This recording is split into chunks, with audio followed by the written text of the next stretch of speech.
Thanks for hanging out, guys. Waiting for me. My mom's here hanging out with the kids. And so I was talking to her for a second.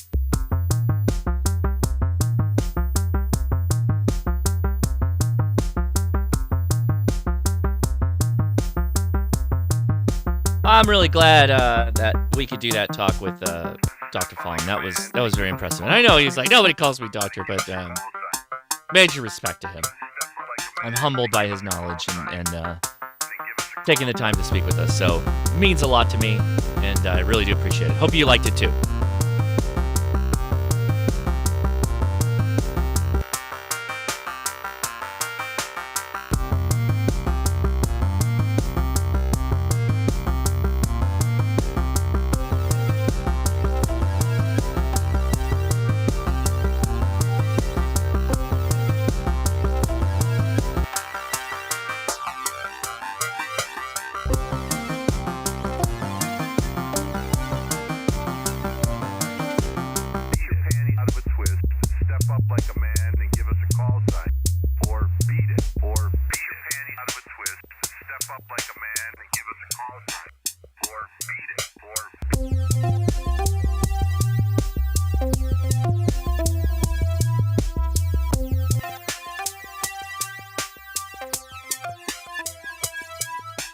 Let's play a game and give us a call sign. Or beat it. Let's play a game and give us a call sign. Or beat it. Let's play a game and give us a call sign. Or beat it. Let's play a game. Get your panties out of a twist and give us a call sign. Or beat it. Wonderful. Thank you for joining us. I really do appreciate you taking the time. So this is a live Q&A. We're going to do this via Discord. If this is your first time, welcome. We really do appreciate you taking the time. So how we do this is I'm going to join the Discord here in a second, and you're going to hear lots of people talking, and that's what we really love because it creates like a club environment online that you're a part of live from wherever you're at. That means you can ask us questions, and we generally will have at least some direction to point you. Much smarter people than me are going to be in this room, but we'll still try and help you out to the best of our ability. But I need to take a minute, and Dr. Fong is so humble, and he didn't talk much about this, but I want to go back here, and I need to enhance. Oh, that was too much enhancement.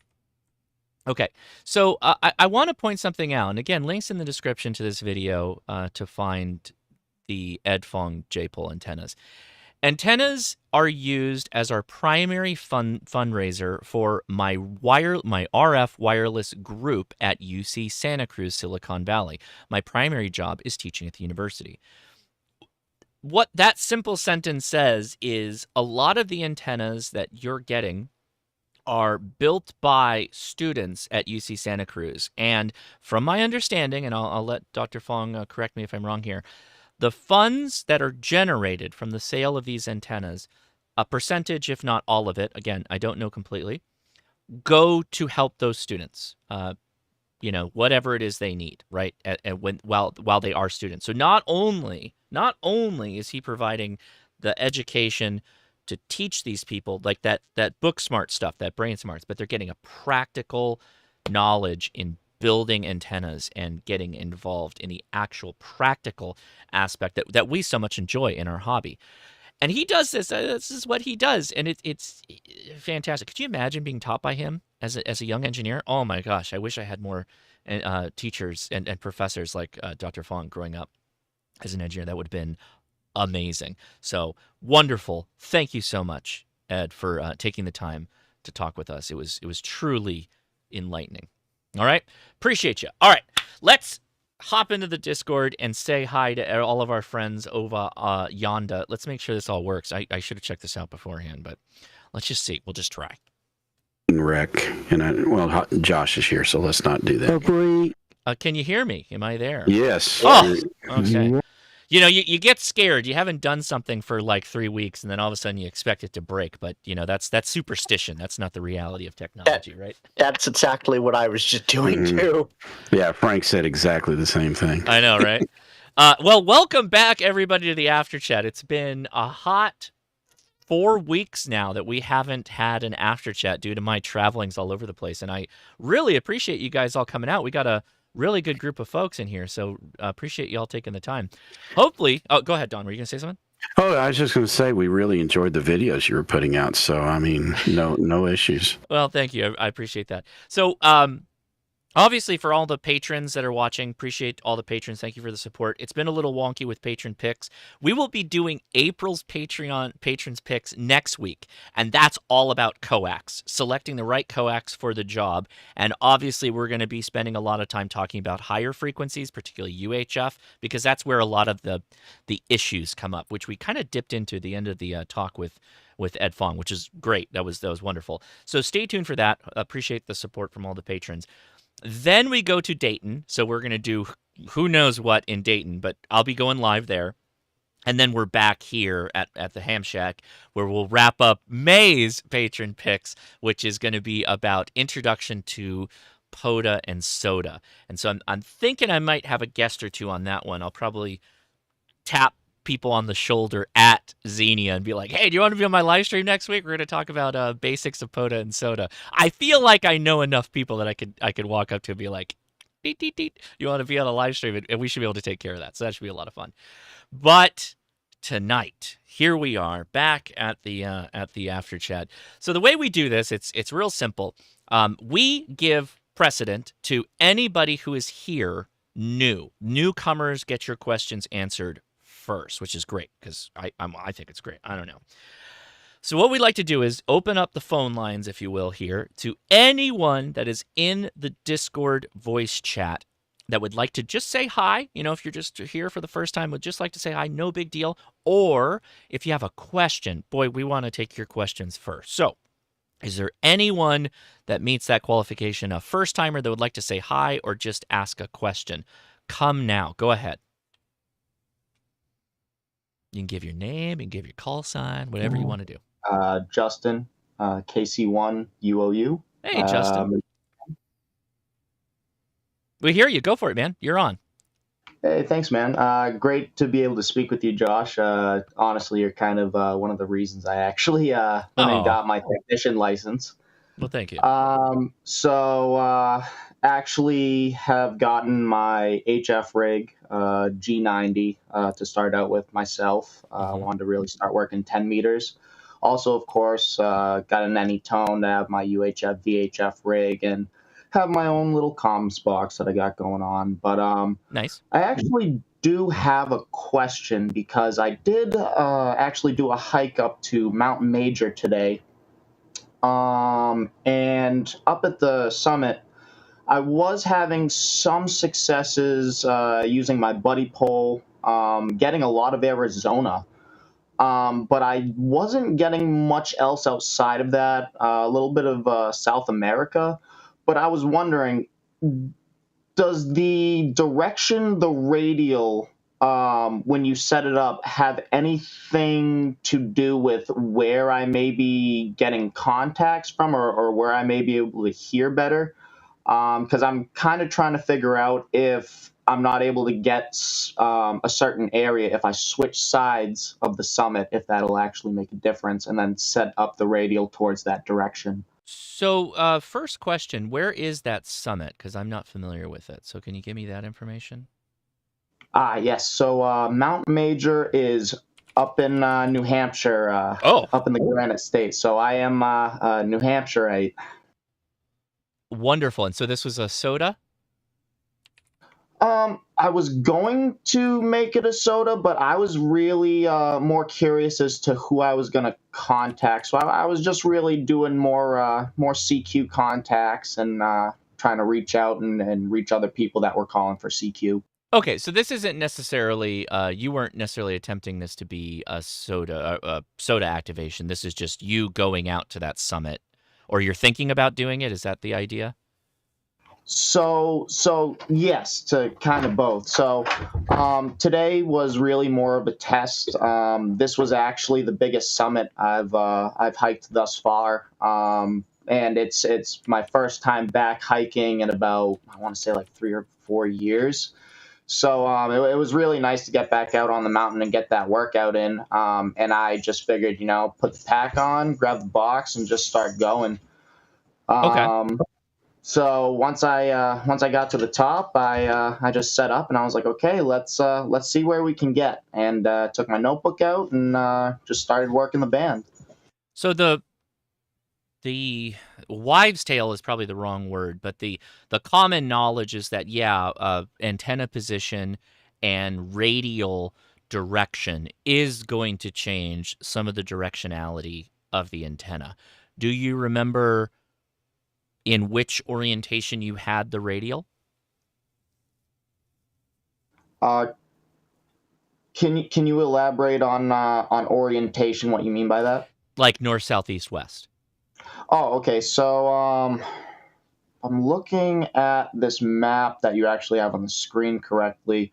So I just like the pinball machines. I don't know where this is at the summit, but I want to go to that summit if So they have pinball machines. I can actually.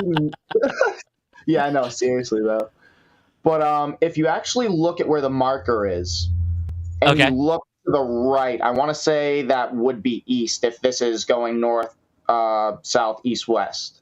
Okay. So I was pretty much looking right across that river over there. Right, but where was the direction of the radial wire? Was it going same direction as that river? So going across the river. So you were pointing east. Yes, correct. Okay. So generally, if you wanted to get more of the United States, you would point the radial towards the west, for instance. And since you're in New Hampshire, you'd be like south-southwest pointing or west-southwest pointing, right? Now, here would be my recommendation if you could do this, right? What antenna was it again? Sorry, I didn't catch that. So I am actually running the buddy pole. You did say that. This is the mini, the buddy pole mini, or the buddy pole full? I want to say it's the mini. It's the vertical's the mini, right? Well, there's two verticals, but is this the one elevated radial? So the radial's kind of like above the ground, a foot or two off the ground. Yeah, and then the two arms start, and then then you have the coil, and then the extended. Right, but the radial wire is above the ground. It's floating above the ground. Correct. Yes. So it's the same one you did the review on. Yeah. Okay. Great. So that's the buddy pole mini. So I would orient my radial to point towards the west. That would be my direction that I would do if I was at your location. Okay, yeah, no, that's perfect. And to also answer the question of do I plan on doing SOTA? Yes, that is something I very much do want to do because I did notice that there are not a lot of contacts that get made at a lot of the summits over here, and if there are, it's very sporadic. Mm-hmm. This summer, I plan on hitting a bunch of summits, so I want to find out how I can make it a lot easier for everyone in our community to be able to make some contacts over here in New Hampshire, Maine, and in Massachusetts as well, because I'm from all three areas, so I travel around a lot. Excellent. So having a good travel kit is really, really nice. And the buddy, it's not the mini, it's the Buddy Stick Pro. Sorry, my bad. Yes. So that's a really nice portable thing because you can throw it in a backpack and you can, it goes in a suitcase, like a rollerboard suitcase really well. By the way, a floating radio like that's one of those situations where if I recommend, if you feel like you're like, I'm not really getting out commensurate to what I think I should be, move it around, move the whole thing, move the antenna, move the radial, point it in different directions until you feel that you're a bit happier with it. That's the nice thing about that antenna is it's so light. I like to hang a backpack underneath on that eye loop with a carabiner, but just pick it up and move it 5 feet over here, 5 feet over there. Change the orientation. If you are car portable, I don't know if you know this hot tip, but the electric fence posts, the white electric fence posts with the metal spike, we love those for that antenna setup because it's really easy to adjust the vertical floating radial. And so if you electric I never thought about that. Post Yeah, this guy in particular, the white one, they're like really cheap. So you can buy like a couple of them. They're available at Home Depot. So they have a little spike in the bottom here, and there's clips that go up the vertical side of it, and that's what the clips look like, just like that. And that you can slide the radio right onto that with the winder, and then you can just pull it out and then boop, shove it down into the ground and use that little foot platform on the bottom there to shove it in, and that works fantastically for that antenna. Works really well. That's the hot tip. Leave one of those in your trunk. You'll always be happy. Oh, you know that's exactly what I'm going to Home Depot for tomorrow. Yeah, it's like $4. How can you beat that? It's amazing. You can't. No, totally. Right on. So I hope that helps. Does that answer the question? Or at least it gives you something to work with. Absolutely. Yeah, no, it definitely answered the question. And yeah, no, just really happy to be here, interacting with the community, and hope we can get some more people contacting New Hampshire, Maine, and Massachusetts, as I said before. So, thanks for letting me ask my question, and I'll be listening to the stream in 73. Yeah, I appreciate that. Thanks so much. All right. I have a comment. Oh, for that. Please. Hey, anybody else with a comment, go ahead, too, after Frank. Go ahead, Frank. So I was looking it up. Mount Major, that's a nice mountain. It is not a SOTA summit, however. No. Pine Mountain, though, which is just southeast of it, is a SOTA summit, and it's a couple hundred feet shorter, but it's a SOTA summit for Pine Mountain, and it looks like it's within a POTA park, too. Oh, so it's a SOTA and a POTA all in the same location. That's fantastic. Those are the ones you want. I just did a quick little look there because I was curious about it, and Mount Major is not one, but Pine Mountain is. Well, fantastic. Thank you for that information, Frank. Seriously, looks like that's going to be the next mountain I hike next week. There you go. No problem. I'll drop a link to the SOTA page in the chat for you. 'Tis the season. I'm assuming it's starting to thaw out there, so you're going to have a good time with those hikes. So excellent. All right. Comment. Go ahead, comment. The comment is also about the electrical deal. It is also that same deal that Josh was talking about. Will hold up the end of an infed off the ground far enough that it is the perfect match for infed half wave. Oh, the little electric fence post? Yeah. Correct. At the price, you could easily get a couple of those and be under $10, and you leave one in every one of your cars, and it's a great tool to have. It's an EDC product at that point. I've actually used it as kind of like a trekking pole, like if you have to hike a quarter mile or whatever for a POTA, like it's great. You just you're just carried along with you. They're nice. They're good. I mean, they're not trekking poles. Don't kid. I'm not kidding you on that. But yeah, they're nice. They're a nice tool to have. Let's see. BarBQ says, anyone getting ready for Dayton Hamvention? I am. If anybody followed what we did last year, yeah, I'm getting ready. I got a lot to get ready for. In fact, next week I'm going to be wrapping up a lot of that stuff. So, hope you join us. In person is very important for what we're talking about. Okay, so who else? Is there anybody else here for the first time that'd like to say hi or ask a question? Come now. Hello, can everybody hear me? We can. It sounds like you're in the middle of a turbine engine, but we hear you, man. Close enough. Big rig truck driver. There you go. First time caller, first time listener, as it were. Name is Wade.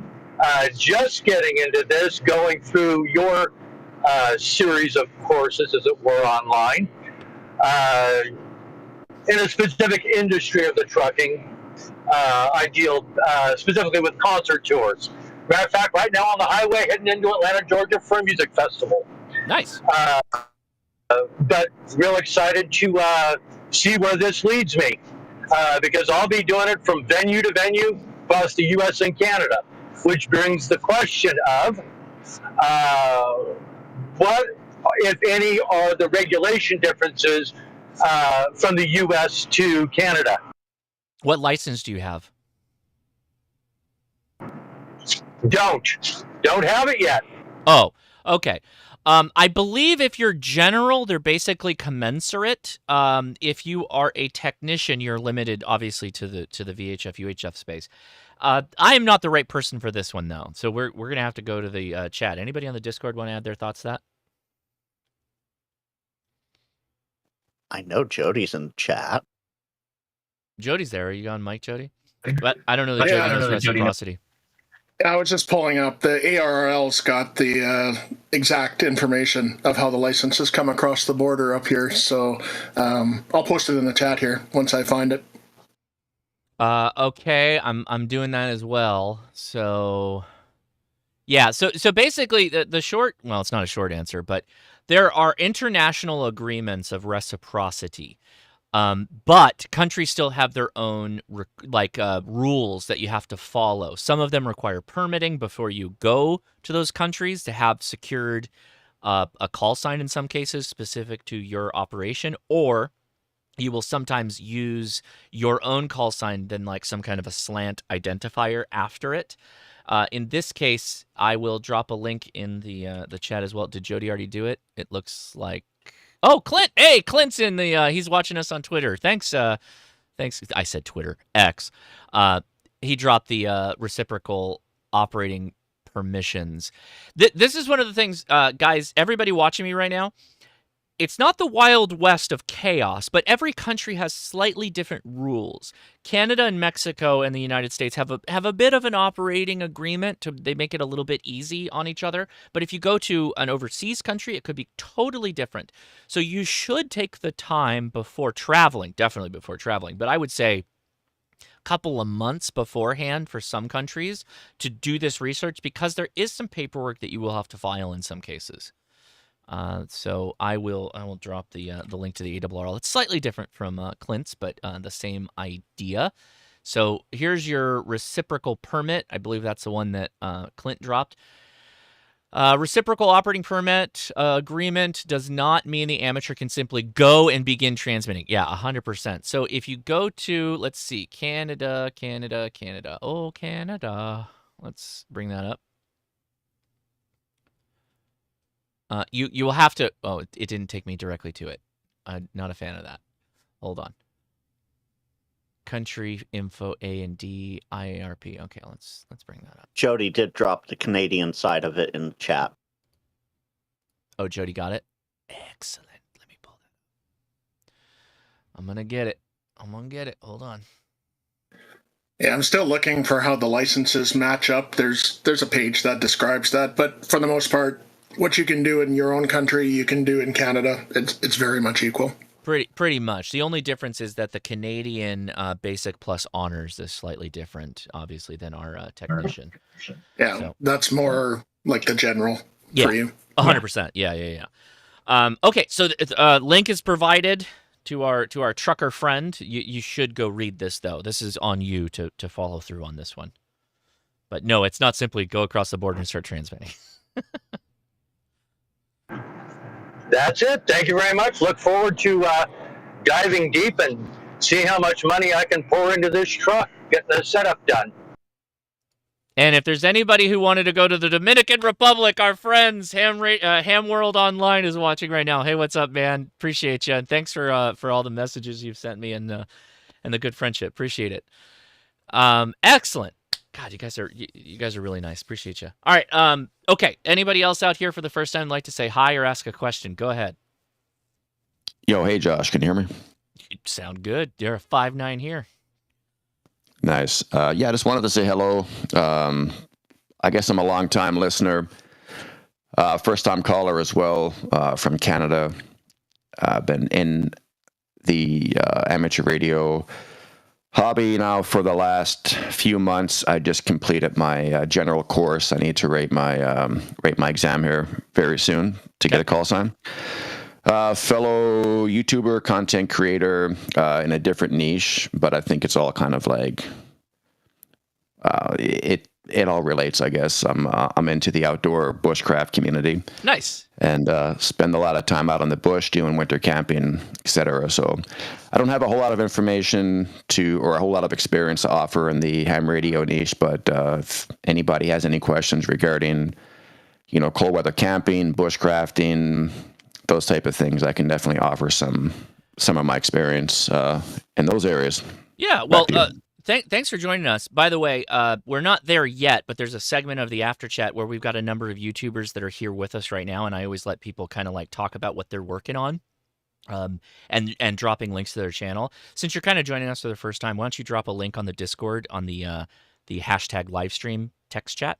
Drop a link to your channel, and we can take a look at it. Or share it for the community. But then when we get there, I'll try and remember you, or I know Frank will help me out to who to mention, and we'll add you to the list so you can talk. But what's your radio experience been like so far? What have you been up to? So yeah, there's a few of us that get together, and we're pretty deep into the winter camping here in northern Canada, and we go out, we set up hot tents in like -20, -30. I just purchased a Yaesu FT891. Okay. I have a lithium battery, a NFED half-wave antenna, and basically set that up out in the middle of nowhere and just mess around, make some contacts with a group of friends, and that's kind of where I'm at with it right now. That's good. That's great. I mean, the fact that you're packing that all in and it's cold. The 891 is not a small radio, but the 100 watts is really nice, particularly when you're in a situation like that. So good on you. Appreciate that. Well, yeah, hang out, and happy you're on board with us here. Cool. Yeah, thank you, guys. Yeah. All right. Who's next? Anybody here for the first time like to say hi or ask a question? Go ahead.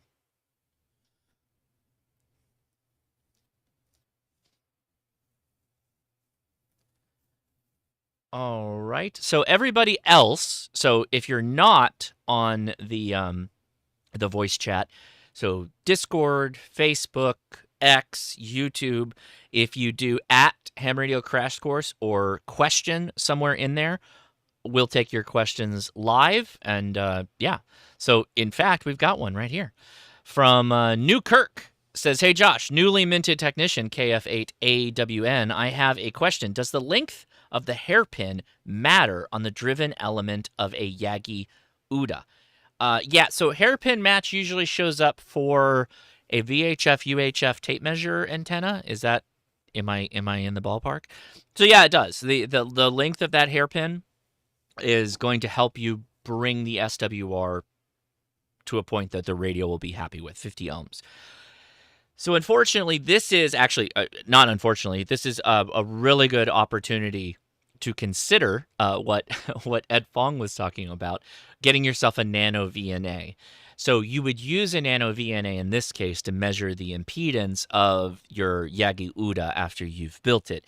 And that will allow you to adjust the elements if you need to, or adjust that hairpin as you would be tuning it up. So yeah. You will need to adjust that. It's kind of like a delta gamma match, kind of like a gamma match, if that's a term you might have seen gamma match in your technician license test. Let's see. So break down nano for laymen. Yeah. Let me show you. It's in my toolkit, so I don't have it by me right now. I still haven't completely unpacked from camping. I still have a lot of my tools distributed in my multiple boxes that I take out. But let me show you, and you can actually pull up if you go to my YouTube channel and you type in nano VNA, all one word, you will find the nano VNA videos I've made. But let me show you what this is. Nano VNA. That's not what I was looking for. All right. Careful. Nano, That's a different nano. That's a different nano. All right, so Nano VNA is a handheld vector network analyzer. So a VNA is going to give you more capabilities than a traditional antenna analyzer, particularly when it comes to doing through testing. Notice how there are, in fact, let me bring this up so I can show you better. So you see how there's two coax inputs? So this allows you to do loss testing of coax, for instance. It allows you to do SWR charting for an antenna that you might be working on. It includes Smith charts. Smith charts are kind of like black magic for a lot of hams, but Smith charts are incredibly valuable. Ed Fong showed some of those Smith charts, and he covered it at like a really fast pace, so I know a lot of you probably didn't glean a lot of the information. But if you are so inclined to learn about Smith charts, I did a really nice live stream with Sterling Mann, N0SSC, where he kind of talked about what Smith charts are and how we use them in amateur radio specifically, which is really nice. But the Nano VNA is an amazing tool for $100. That big screen that that Ed was showing, that's the unit right there. They will let you basically show you the workings of the antenna, where it's resonant, what the impedance, the relative impedance is of the antenna as you built it, and then you can adjust it on the fly. This is like having a digital multimeter. This is the type of tool this is. It's indispensable to ham radio operators. So if no one minds, incredibly, I will drop a link to that. So if you give me a second here. If one is so inclined to let me do that. Hold on 1 second. Okay, come on now.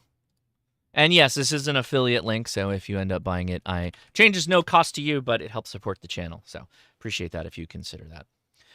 But yeah, an incredible device, and they actually make a number of like 3D printed enclosures and stuff, and little boxes that you can put those calibration connectors. So that is the so when you use a VNA, which I cover in my video, you have an open, a load, and a short connector that you use to calibrate the device. And once it's calibrated, I talk about where the calibration should begin. You often want to stub out or calibrate out the feed line, so you're just testing the antenna, that kind of stuff. It's a bit in the weeds. I know I'm hitting you with a lot of this, but my video goes into much greater detail, so you can check that out. Okay. Hopefully that answers the question for the hairpin. Let's see. Tank Radio's are you in the voice chat, or are you just hanging out in the text chat? Oh, he's not with us right now. Or maybe he is. No, he's not. Anyway, Frank, Tank Radio. Great YouTube channel. Check him out. How many dB does Tank Radio beard and using a cigar add? I don't know, but we should consider what's a thought we could do, Tank, is we could get some kind of a metallic paste, like a pomade, and we could actually will the beard antenna, if you think about it, right? If you had some kind of a pomade that had, I don't know, metallic shavings, filings in it, right? You could make a beard antenna. There you go, Tank. That's a freebie. Go for it, bud. That's on you.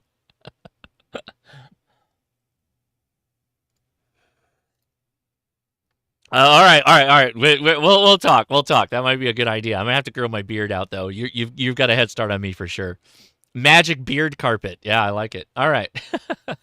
Let's take another pass real fast. Anybody new to the Ham Radio Crash Course Discord voice chat that would like to say hi or ask a question, come now.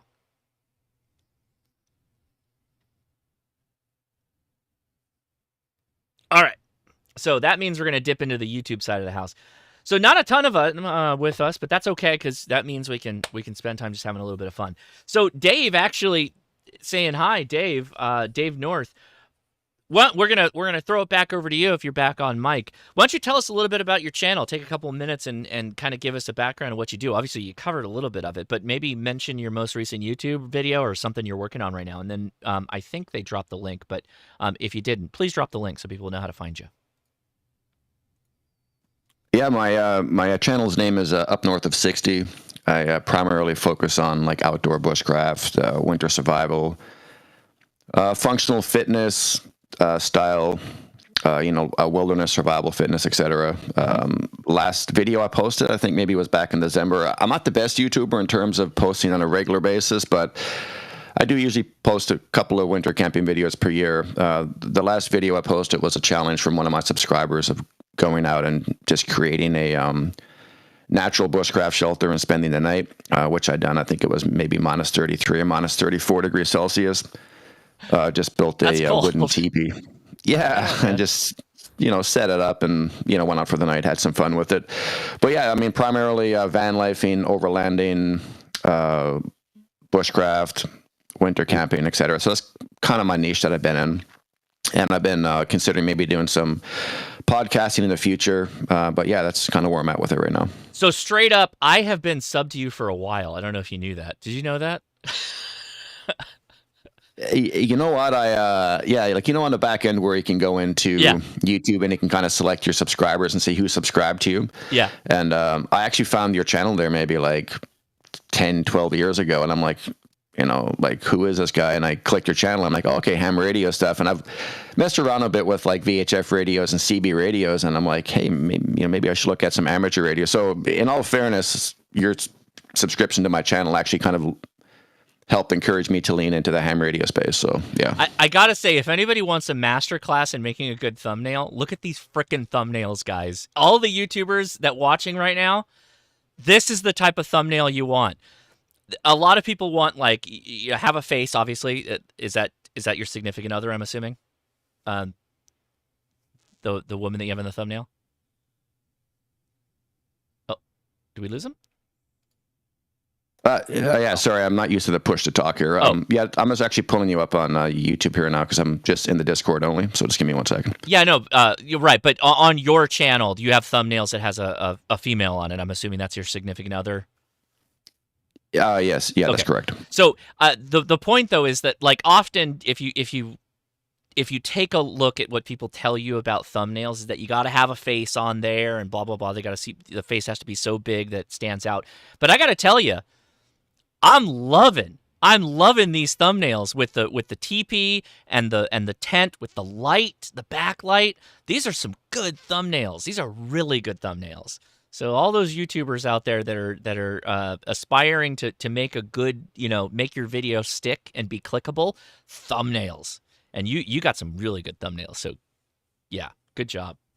Yeah, I appreciate that, Josh. And you know what? Like, I just want to add something to that as well. Like, a lot of people that start off in YouTube are so focused on cameras and gear and what they need to get out and shoot YouTube videos. I'm about to say something that might blow most people's minds, but anybody that's shooting content will probably not be surprised. All of my videos are shot on my iPhone. All of my videos are shot on my iPhone, and they're edited and uploaded directly from my iPhone. So I'm just using... You edit on your iPhone? On my iPhone. And like, this isn't the flex, and don't take it that way, but I have 3 videos that are 16 million views each. Oh, that's amazing. And that was shot, edited, and uploaded directly from an iPhone. In fact, I still have those iPhones. I never even transferred those data files up to the cloud. That's amazing. And the hard files are still saved on my iPhone. So it's like, it's an you don't need archival expensive iPhone. equipment. Yeah. Yeah, like, you don't need like expensive equipment to create videos. Just take out your iPhone, set it up on a tripod, and just have fun. That's it. I totally agree with everything you're saying. 100%. I nerd out on gear. That's why I buy different cameras and stuff like that. But I've also been on YouTube for I don't even know how many years it's been. It's like 15 years at this point. But regardless, that's not the point. You got to find what works for you, right? That's the biggest thing, is whatever it is, make sure that it makes your life easy, not hard. The tech should make your life easier, not harder. And the fact you're editing on the iPhone is even cooler. I love that. That's awesome. Yeah, Hey, man. can I ask Dave a question? Oh, please. Yeah, let's take a minute. Yeah, go for it. What do you do in the summer? I get that you're cold weather, but do you not like the heat at all, and you never get out during the winter or during the summer? You just let those months pass, or? I mean, like I said earlier, I'm not the greatest YouTuber in terms of like keeping momentum up. This is just kind of a side hobby for me. But to answer your question, in the old days, I had a 4x4 custom van. It's a pretty recognizable van from like the old school days, and we would go on adventure road trips basically, and I would shoot content in the van. Most of those videos now are marked as private, but it's a bit difficult with YouTube because once you get into like looking at the algorithm, I'm known as a cold weather channel, and if I shift from cold weather into like summer camping, my audience are not really. Oh, I was asking from a personal level, not so much a YouTube level, but yeah. Oh yeah, no, for sure. Yeah, I'm just more of like a winter camper. I find that more interesting. Like, there's a lot of guys out there that's doing summer camping, and I just really haven't posted much of that type of content. Oh, okay. Yeah, I get the posting, but I just kind of was like, well, okay, during the winter I get it, but then, gosh, what do you do during the summer months? Do you just not camp at all, or but anyway, I appreciate that. Yeah, no, like I definitely camp. I just don't record and upload that activity. I just kind of keep it real and just hang out. Right on. All right, thanks. Cool. Well, thanks for being out there with us. And let's see. Going down the list, Frank. YouTube's Frank. How's it going, man? You didn't catch my message I- quick enough. Tank Radio's up next. Is he in the chat? The illustrious and elusive Yes, Tank Radio's I am. here with us. How's it going, man? Doing all right, man. I was just hanging out. I thought it was the normal show you had going on. I didn't realize it was the Q&A. But hanging out, kind of getting ready for Dayton and keeping my head low right now. Keeping your But head low. coming up, yeah. Dude, that review video on the roller cam, it's Mhm. awesome. I think it's the next have on Poda Products. The roller cam. What is that? What are you talking about? Yeah, the rope rollers, that's coming up on my next video. It's the, full review. What do you think of that thumbnail? Which one? Oh, this thing. The The, roller. Oh. Yeah. So, as always, look. Let's take Frank's example here. So, you have a green grass background, and the Yep. item that you are showing, you have highlighted it with a green aura. Okay. Yep. Maybe use a different color. I Because- see. Yeah, you're true. because watch what happens. Okay, so that's not the size of the thumbnail we see when it's on a related video. So let me Mhm. can I maybe about that big. That's the size that the thumbnail would show up on like your phone app or the related videos app. Yep. So for me, I would almost not bother with the mast. The mast is cool. It's a part of the setup, and the green grass is always a good background because you can put all kinds of colors against it. I'd bump the size of that cam Mhm. like to be the majority of the thumbnail, and I would make it have a really Like 2/3 contrasty of it? glow. Yeah. Like I would cover the mast up with it. I wouldn't even bother with the mast, Okay. and I would do a Yeah, different Matt. color. That weird guy standing on the side, we don't really need him, do we? Honestly, in some cases, you Love don't need the human in there. Mhm. From my point of view. But I know green's kind of your thing. I know that you do that aura of green. But if that's the case, then make the background different. Or don't use the grass. Just use a bare nothing. Just a stark, like a gradient, and just show the hand with the clip. And then that's going to do more of it for you, I think, from my point of view. Interesting. I'll play with it more. I'm trying to vamp and work on the thumbnails again, so that's why I was just asking. Other than that, like I said, man, keeping my head low. Just got back from the cigar bar, and I was like, yeah, I think the beer and cigars, definitely add dB to your antenna. I guess it depends on how close you are, right? Yeah. Mm-hmm. Well, thank But you for that's joining about us, it, bud. man. Yeah, appreciate that. All right. Let's see. Now it's Frank. YouTube's Frank. How's it Yeah. going, man?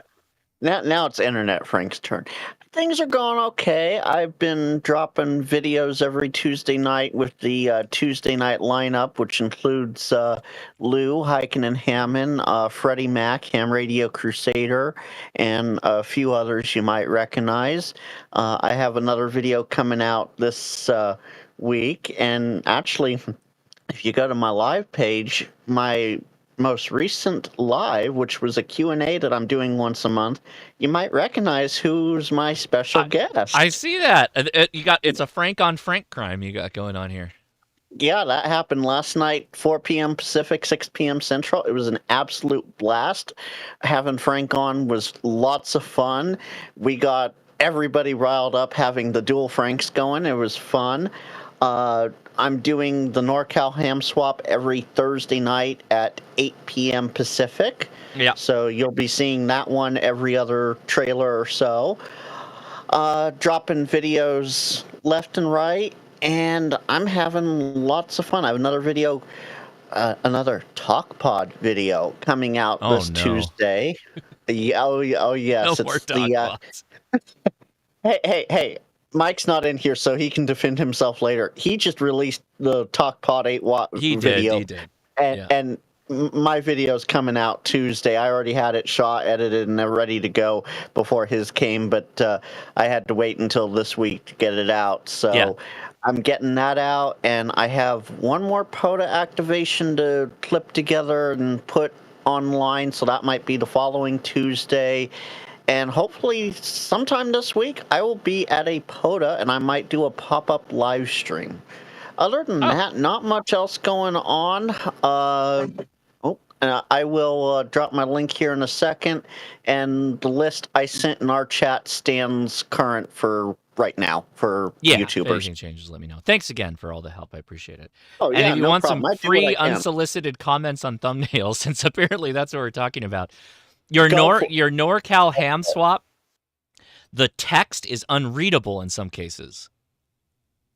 Even in this blown up size. So when you're doing the edit of the thumbnail, take that text, that thing that you're doing with the box and all that, duplicate it, change it to a highly contrast color like white, and then shift it up a couple of pixels up, and then over to the right a couple of pixels, and just give it like a little effect of having a layered kind of a effect to it. Try that, and it'll be way more readable. Yeah, as you see, I like to try and put different colors into it, so maybe I'll just go with a solid color and be done with it. No. I'm not saying that. I'm saying use two of them. Use two. So make a copy and then add an effect of like a shadowing offset effect, but do the shadow as a highly contrast, stark, different color. Good idea. Thank you. Two more things. I noticed while we're there, yes, Chuck was on my live stream 3 weeks ago as I built the Poseidon antenna, and I've absolutely had a bunch of fun with that antenna. Yeah, good stuff. And speaking of antennas, there's this nasty, nasty rumor going around that one ham radio crash course is going to be on Crazy Ham Jazz Simon's channel in a week or two. We're targeting the end of the month. Yeah.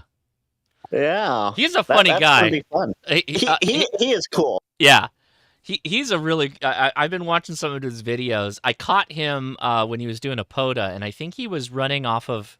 He had some kind of crazy contraption antenna that he built, and I was like, "This is the kind of ham I like." Was it the tape measure, the Golden Gate lookalike Yagi?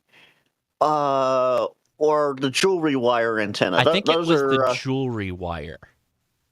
Okay, because he did another live stream with the jewelry wire earlier today as well, and he was able, between his two tuners, his manual MFJ tuner and the MAT tuner, he was able to tune 10 through 80 on his ICOM 7300 with that jewelry wire, just sitting there. Yeah, that's pretty cool. I like that there's people out there doing the kind of Willet antenna videos. That's awesome. Oh, absolutely. And Mr. Mudd's radio channel, Wesley, VA5MUD, he is also doing some pretty crazy stuff with Willet antenna, up to and including a rope antenna. I won't spoil how he did it, but if you want, I'll drop his link and you can go check it out for yourself. Love it. All right. Okay. All right. So let's see who is next down the list here. Quirky James, Quirky QRP. You in the house, man? Yeah, I'm here. Yeah. So how's it James, going, Josh? Yeah, I'm glad you joined us, and thanks for being out here and just merely saying your name. It reminded me of something fun that we're thinking about doing. James, why don't you? Well, first tell us how's it going. Any chance it's going good? Are you going to Hamvention? No, I can't go this year. My brother's wedding is like right in the middle of the weekend, so it was great hanging out with you though in Visalia. That was really fun because you were like my that was fun. ally YouTube adjacent guy that was out there. I was fairly a fish out of water for a lot of it, but it was great hanging out with you. I felt the same way there. Those guys are next level, that's for sure. Totally. And totally. But man, it was fun to talk with a lot of them. A lot of it was way over my head. Now it was a very eye-opening event. It was great. Yeah. Yeah. If you talk about like per capita spent on their stations, when you hear people talk about their stations at Visalia, Oh my God, yeah. it's like, wow, this is another level. It really is. Yeah. It's very impressive. But It really made me feel like I was doing amateur radio and they were doing something next level. Yeah, totally. But yeah, you're joining us maybe to do something fun. Do you want to talk about that? We talking about the giveaway? Well, whatever you want to talk about, but yeah, Or- that get to that point eventually. Sure. Well, just stuff I've been up to. I mean, it's sad news about MFJ, but I went out and grabbed their shortwave regenerative receiver that I've always wanted. Got one of those. I got to repair it, but so that'll be a fun project. So I got to start browsing through and seeing if there's anything else on their site that I got to have before it's gone. Mm-hmm. Just looking forward to doing some operating outside of the shack as the weather gets nice. Mm-hmm. Excellent. Yeah. All right then. Yeah. So how do we want to do this? The Discord giveaway thing? Well, I think we open it up to so I think we can open it up to everybody if they do the text thing. So we're potentially talking about doing a giveaway right now, everybody. What are we talking about here, James? What would you like to give away? Sitting around that's got to find a new home. Oh, it's got to find a new home. Samples, I've got one of my reference notebooks and one of my reference clipboards. Actually, I've got several of them, but I'll give away. We can do one or two here tonight. Yeah, either way is fine. Okay. What do you want to start with? Let's do the notebook. All right, let me find this on your website. Where's the notebook? It should be is down it the quick a little reference, further, the hardcover quick on the reference? right side. Yeah, there you go. Okay. That's the one. Oh, that's cool. Yeah. Again, it's something I made for myself because I like to do handwritten notes when I'm operating in the field mostly. Just writing down call signs as I hear them, that kind of thing. Smart. Yep. And well, what would you might as well like have some to use be for it. what would you like to be the special word for that? Let me Oh, geez. I have one, James, if you need Go one. for it. Yeah. What do you got there, Frank? Shane's banana. Oh, no. No, that I never should have done that. I'll never live that down. No. God. So maybe not that. What notebook or you want something Notebook. else? Let's keep it simple. Notebook. Okay, everybody say notebook in the YouTube chat. Actually, I think it'll work anywhere. If you say it in the Discord, X, wherever you're watching, if you say notebook, you should be able to get in on this. Oh my gosh, let's watch the chat go nuts. There it goes. Nice. And James, you know I had to say that one, being a limited edition owner. The moment you chimed in, I was really worried what was going to happen.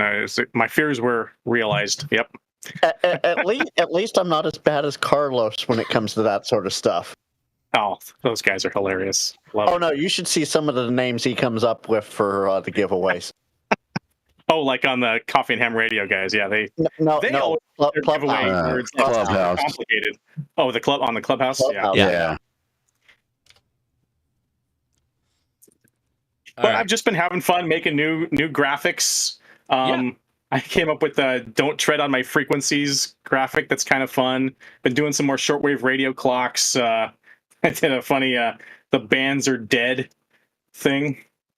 I got permission from what's the guy's call sign now? I can't think of it. The guy who does the whole like HF band conditions forecast. Oh, little graphic that you can embed in your website. Okay. I got a hold of that guy, and actually, if you go on the main Etsy page of mine and scroll, it's probably at the top right now because I just created it. It's the band forecast, but I made everything say poor conditions, and then it's "The Bands Are Dead." Made a funny T-shirt. And a puzzle to do when there's no one to talk to on the air. It's a gag gift. Most of these things I don't even make because I expect to sell them. It's more like an outlet for my my demented humor. Yeah. So we got 70 people. Things have kind of slowed down a little bit. So you want to roll it on the 70 Let's roll people? it, yeah. All right, here we go. Yeah, that's Ready? good enough. Here's going to be the selection. Benjamin Harrow. All right. Benjamin Harrow. Congratulations, So Benjamin. generally, it's nice if you throw us a call sign. That makes it a lot easier for James to track down. So, Benjamin. Oh, he's there. Okay, do you have a call sign, Benjamin? Can you drop a call? Let's see if he gives us the info we need there. He did. Oh yeah, KN6YDU. KN6YDU. Did you get that, James? Okay, I will. It's in the chat, right? Yeah, KN6YDU. James, Okay, it's in your Discord messages now. Got it. Well- Thanks, Frank. You're on top of everything, aren't you? Yeah, he's Well, I the do what thing I is, can. he's you helping do a lot. need to- Thank you. You do need to know that he's good on QRZ, right? That's another good thing. Yeah, be good on QRZ. If you're Right. not good on QRZ, become good. Make yourself Well, good on I QRZ. won't be in 2 weeks, so Why? What's going on? I'm moving. Oh, I'm yeah. moving. We got to talk about that at some point. Once we get through the YouTubers, we should probably circle back about that because I know you're excited, Don. I know, and I'm excited to Yeah. hear about this new RF quiet location that you're heading to. I think. Sure. All right. Well, James, you want to do another one, or what are you thinking? Sure. Let's do the other one. It's sitting here in front of me. I got to get rid of it. So, All right. clipboard. Clipboard. All right. Let me go back here. So, wait. Let me grab that. If anybody is interested in that amazing journal, go ahead and take the link that I just dropped. Check that out. What else is we got here? The clipboard's right next to it. So I'll drop a link for the clipboard as How convenient. well. Yeah, look, it's almost like you planned. It's almost like I was. Uh-oh, he went full robot on us. You there, James? Did we lose you? Oh, can you hear me? Yes, you're back. Okay. Geez, guys, we haven't even said what the special word's going to be yet. What do you want the special word to be? Let's just do clipboard. All right, hold on. Let's do keyword clipboard.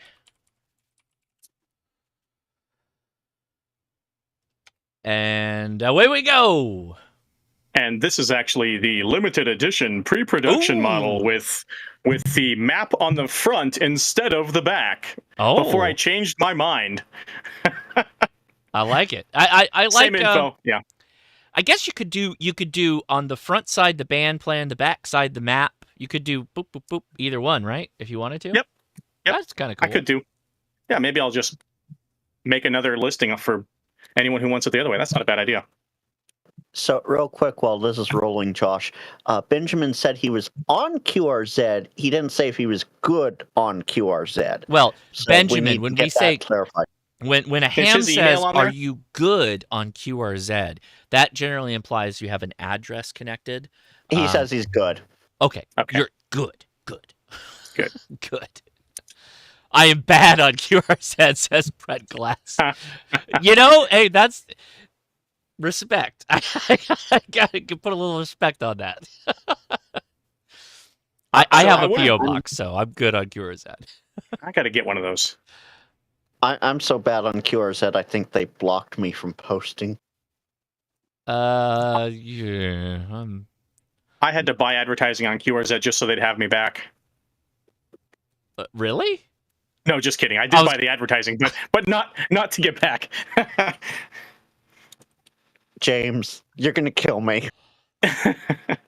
Bro, are you even good on QRZ? Oh no. I don't know if I've done that. I've done so many shirts, it's getting ridiculous. Like, it's hard to find my useful products on my page now because it's just so inundated with shirts. I think I need to maybe do some spring cleaning. I went overboard with that. Make a folder. Oh my god.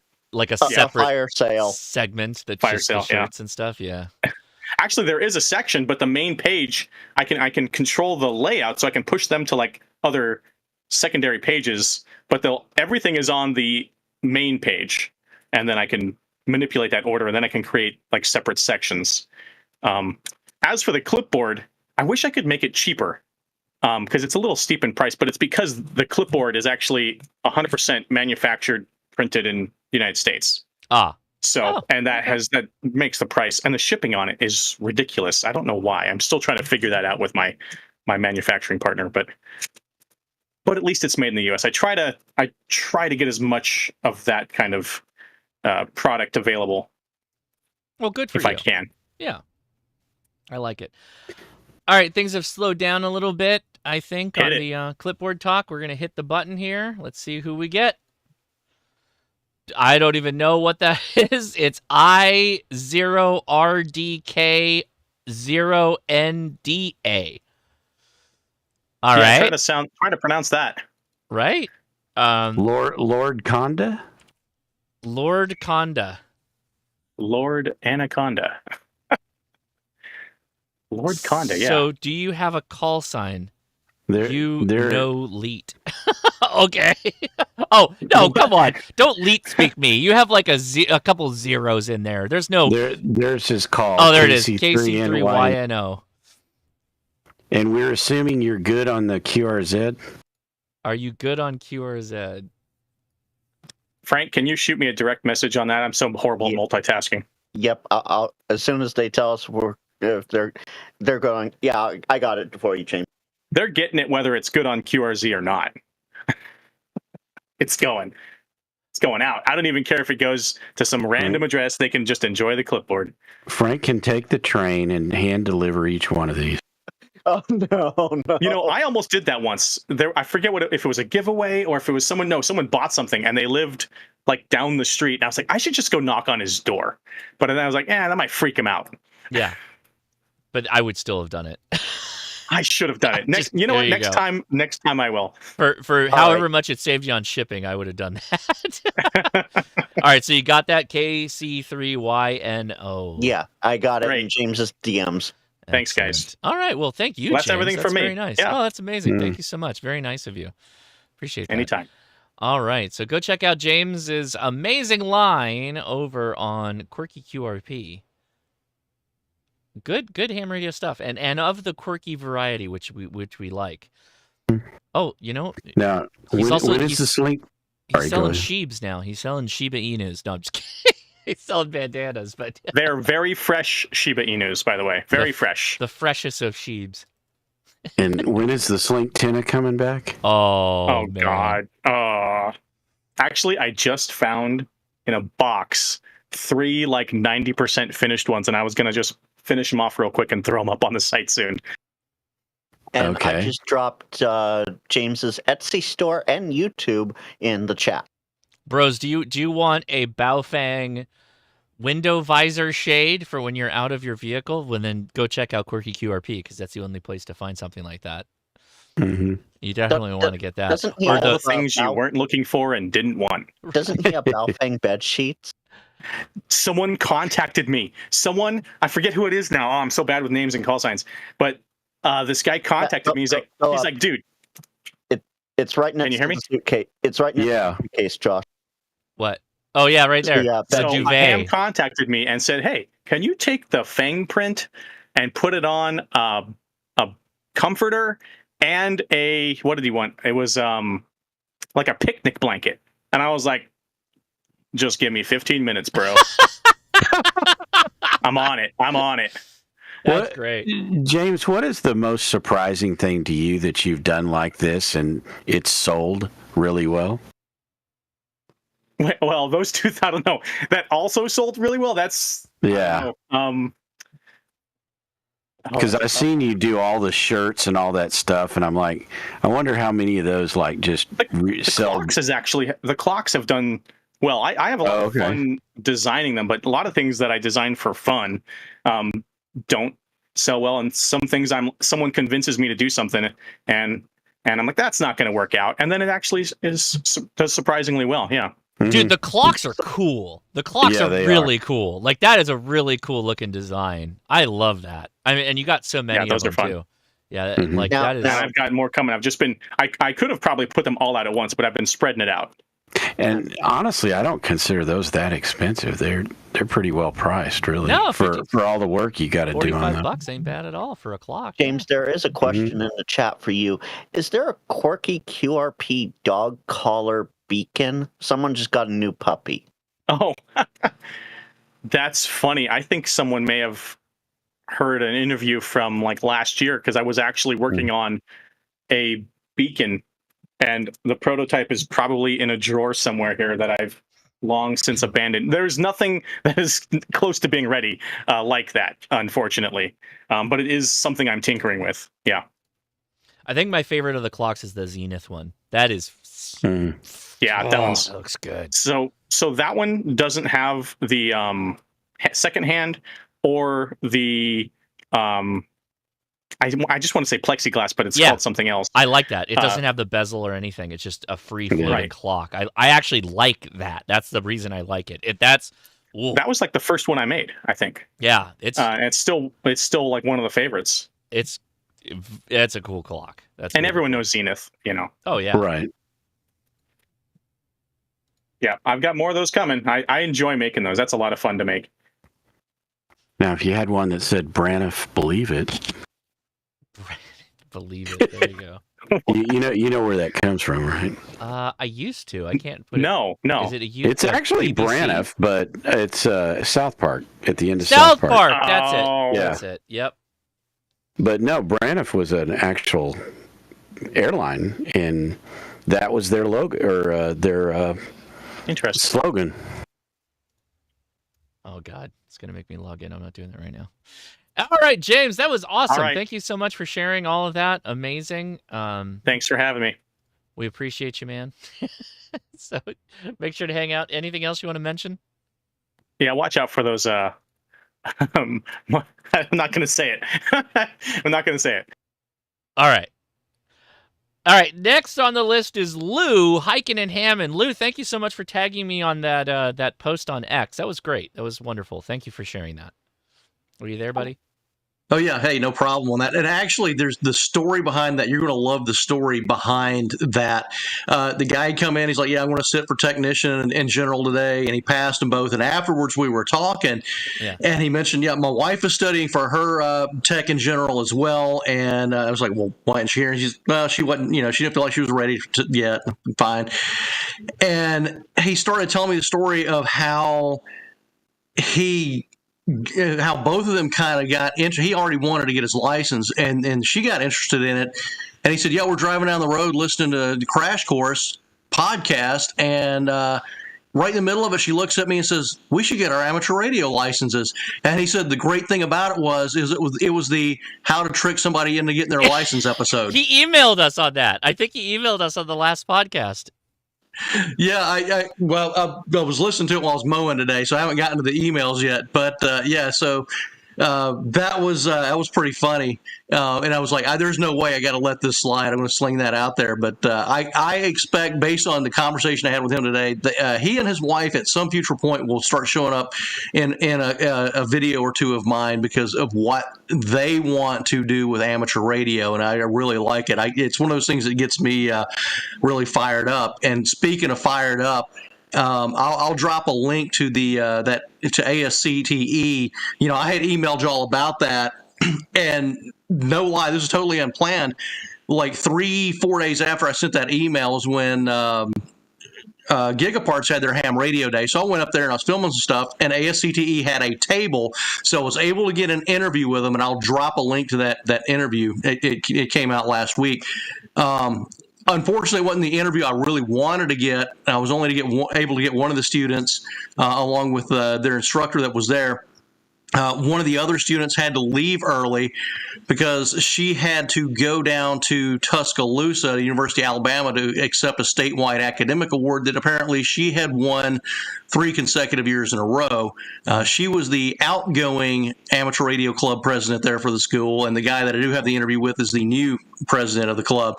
Very big on that skill, but I'll drop a link in there. But other than that, on this end, we're getting ready for Dayton. Looking forward to seeing everybody there. Yeah, buddy, I'll be there. It's we're getting to the feverish get everything going that we got to bring out there and all that other stuff, and we're gonna be there though. It's gonna be a lot of fun. So very excited to see you in person. Appreciate you, and thanks for sharing that again. All right, I think that's caught us up on the YouTubers.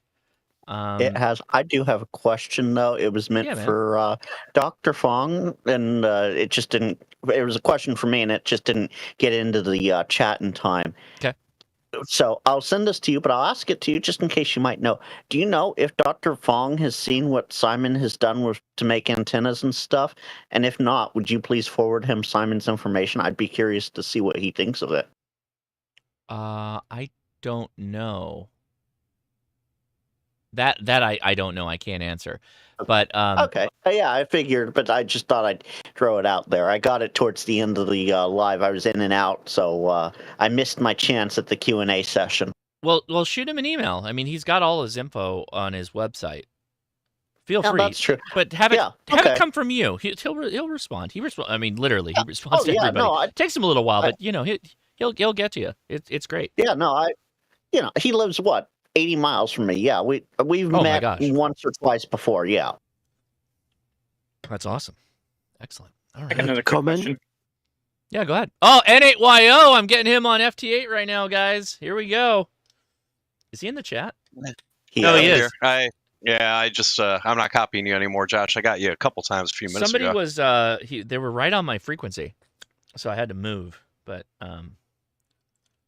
well, I'll keep trying for you. Comment, Josh. Go ahead, man. I just want to mention that one of your Elmers on the on here Mhm. has started a YouTube channel in order to put short videos on that are informational. That would be M0JO, also in the testing team. Yeah. And so I just wanted to mention him. He is starting to make the odd YouTube video with answering specific questions he's been answered I've already answered on the class course here, but he's making the odd video in order to sort of put something out there. So there's some ways, but some easier way of doing it. Do you got the link? Can you drop the link so I can share it with No, everybody? hang on. Let me Um, flip up another version. Yeah, hold on. Give me the call again. M0JEO. It's Rob. Why is my Yep, got it. silly thing being stupid? Yeah, he's putting Links the in odd the chat. video up. So just to sort of mention him as an up and coming YouTuber. Yeah, I'm subscribing right now. Let's give him some love, guys. I'll drop the link in the Already chat been. right now. Side Boom and I just dropped it. Okay, good.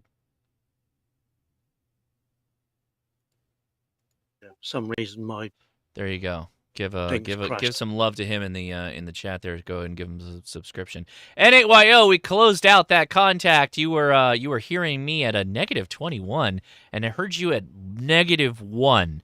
What's your antenna situation there, bud? Surrounded by lightning. Okay, I was like, man, that's not good. That's not good, dude. Are you running an amp? Or how much power are you putting out? Yeah, I was running about 500. Oh, okay. All right. Well, there's the other part of that. I was gonna do something and I got distracted. Oh no. Quick question. Yeah, go ahead. Question. If Rob's going to be doing YouTube channel, is it going to be all about doublet antennas? well, he may get around to one or two. I want him to do one on the half rhombic. Yeah, I'll remind him. I gotta say, I wish Rob was here. I ran the doublet at the camp out. I set up the doublet the first night we were at the camp out. I couldn't do the buddy hex on the first night because there just wasn't enough time. But I got that doublet on the air.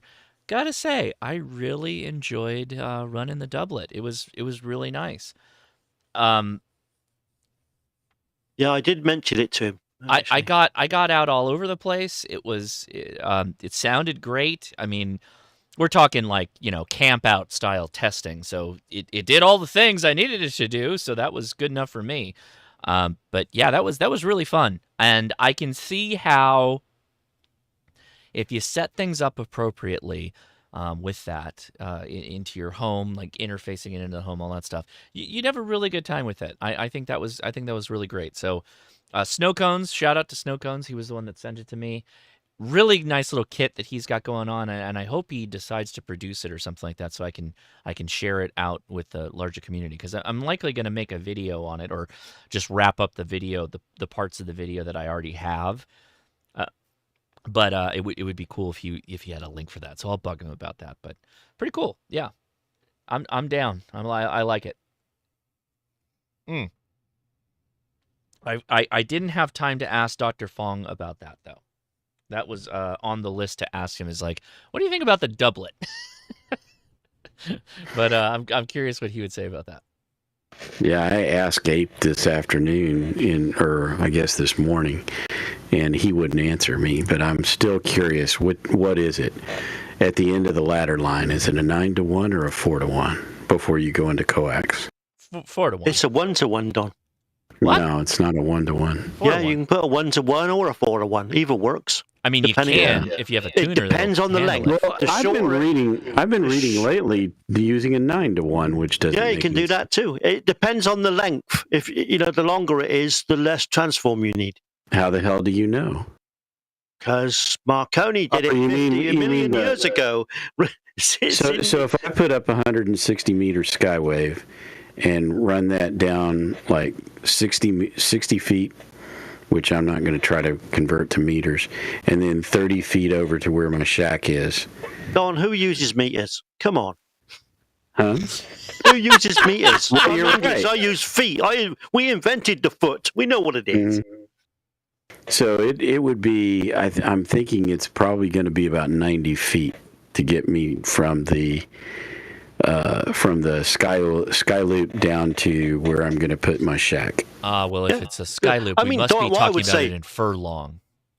What I would say, Don, is try a couple of different patterns and see your respect. Oh, okay.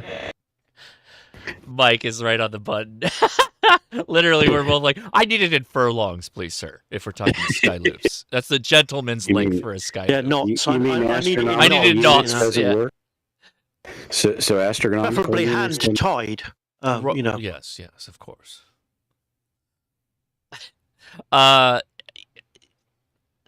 So let's see. I had a 30-foot feeder, twin lead feeder, that went to the 4-to-1 Ballon, and that went to my my tuner, and tuner had no problem with it. It was great. Yeah, and you were running 600 ohm, right? Good question. I don't know, because technically it was wire with 3D printed spreaders that right. They were set at 1 foot distances, the perpendicular spreader. Yeah, but looking at it, it looked to me like what he was trying to do with those was create his own 600 ohm line. Yeah. Because it was definitely wired in 450. Pretty cool, though. I gotta say, pretty cool. Yeah, it worked out really well. Definitely activated on 40 meters on the on the Saturday evening. All right. Let's see. Let's just open questions from anyone, anywhere, wherever you're watching us right now, Discord or not. Don't have to be a first timer. Let's take them. Anybody have any question? Go for it. I got a question. Well, I saw Glenn first, so go ahead, Glenn. How's it going, everyone? I'm fairly new to the portable operations. I've done a few sodas and a couple of POTAs now. I got my radio set up as far as I'm concerned, but most of my antennas are in-fed halfways because they're easy to throw up in the trees around here. Yep. I plan on operating some parks in the desert areas of my province, and of course trees are a bit sparse, so I was curious of what everyone's using for a an antenna that will hold itself up. So, Car Poseidon. Say it again, Don. You roboted. No, I was saying the Car Poseidon, but you're not like holding something up. You're going to probably use a mast, and the Poseidon is actually a very good antenna for something that's going straight up a mast. It works really well. And by the way, the Poseidon is just a name that Car uses. It's actually a Rybakov, and K4OGO has some videos on how to build them. They're pretty simple to build, actually. So I've got a I'll pull up a website here, sodabeams.co.uk, which are sold at DX Engineering, but I often still buy from the UK and just have them ship it to me. So let's go to antenna supports. Really good option is the tactical. Nope, I don't want to compare. Let's do the quick view. So the tactical is a 23-foot mast. It will fit into a lot of rollerboard suitcases, but it's a little long for backpack portable. That's where I go to. Where's the Carbon Mini or the Carbon 6? That's the one we want. Did I miss it? I think I missed it. Oh, there it is. This is the jam right here. So this is a 19.6-foot mast, and you take the little spittly end, the very tippity top of the end, and you put a bit of super glue on it, and then you slide it into its next adjoining segment and just lock that into place, and it really does make it a lot more rigid. This is what I use almost all the time now. This is my new favorite mast. It's a great height, the Carbon 6. But I'll take a little S-beaner clip. I'll put the antenna wire, feed it through the little eyelets, and then I'll feed one of the one of the top elements on the Carbon 6 through that, and I will put that into a tree. If you don't have a tree, that's where the Walmart special or the Amazon special reel of rubber-coated wire tie comes into play. I'll get like a 2-foot length of that, and I'll just twist it off on a park bench or a pavilion 4x4. Anything I can get my hands on, I'll just lash that sucker to it, and then I'll just draw the antenna tight, and that's all I do for an end fed. Very simple. Incredibly simple. And if you need to do like an inverted V because of distances, no problem. That S-beaner, just take the feed line, the wire out of the little holes, and then run it through the main hole, and that'll be loose, and then you can just tie that off. You can do a sheet bend if you want onto some line, and that could even be just on a weighted bag that you throw out somewhere, and that'll pull it tight, because again, small wire is fine in a lot of cases, even up to 100 watts. No problem. This is the jam. So this is, let's see, what are they charging? $60 if you get hit with the tax, but still 52 is not bad. And if you go look that up on DX Engineering, the only thing with DX Engineering is that they base the selling on the allotments that they get. Sodabeams generally has more on hand than DX Engineering will, but the cost-wise, it's not that different. If you just order it through the UK, you don't pay that much more for it. That's what I do. But what do you guys do? Go ahead, answer. Does anybody have anything like that for that's fiberglass? Yeah, they do. They have a fiberglass version of that Yes. 6? Definitely. Oh, okay. And whether it's in stock is another thing, but they do have like a 6-meter fiberglass one, I think. He's got it in his hand as a 10-meter one, but there are other ones in the thing. Is this it? Is this the? No, I think that's the 10-meter one, but I'm sure they did another 6-meter one. Interesting. Okay. It's called the Tactical Mini. I have one. They're awesome. The Tactical Mini is fiberglass? Yeah, the Tactical Mini is fiberglass. Then you got the Carbon 6, which I have both of them. The Tactical Mini I use the most. The Tactical Mini is bigger, though. I have that, too. And it'll go in a suitcase, but it's a little big for a backpack. Like, you can't put it in a backpack. It'll water bottle pocket fine, though, if you need to do it that way. Can I make an honorable mention? Yeah, I think it's 23 inches for that one, for the Tactical Mini, when it's fully collapsed. Somebody else was in there. Go ahead. What was that comment? I was going to say I want to make an honorable mention. Jack Kite. Oh, dropped yeah. the link in the live stream. They make a fiberglass mask. I've got 2 of them, and they're great. Do you know that the Jack Kite was the first pole that I ever used for any of my ham radio stuff? The Jack Kite pole. The one I have is like really long. It's like a 27-footer. But I got it at a swap meet, and it's all fiberglass, and it was great.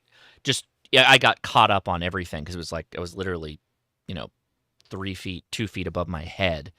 So I snagged all the branches and stuff like that hiking around. For parks on the air, it's not a problem, but soda, I almost want everything shoved in a backpack. I don't want anything hanging out that can get caught on. It just pisses me off when I'm hiking.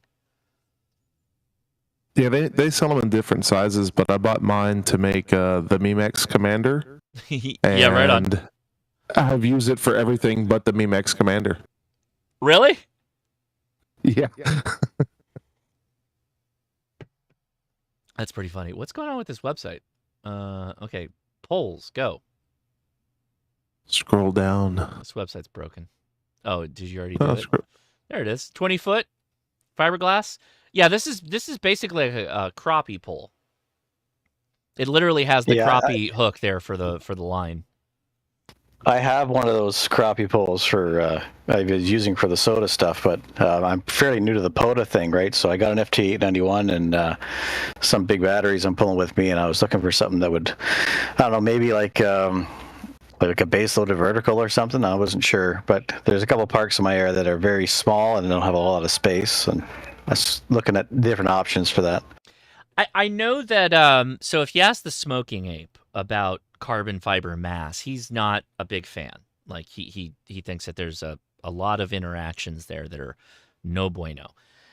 But to be honest with you, I haven't had much problem. The Carbon 6 works just fine for me.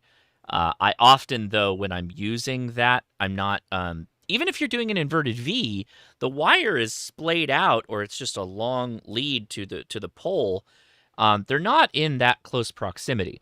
If you're trying to do a vertical joint, so if you're trying to do like an Edfong J-pole roll-up kind of thing, and you wanted to run the J-pole down the side of the carbon fiber mass, that's going to give you way more interaction. So that's true.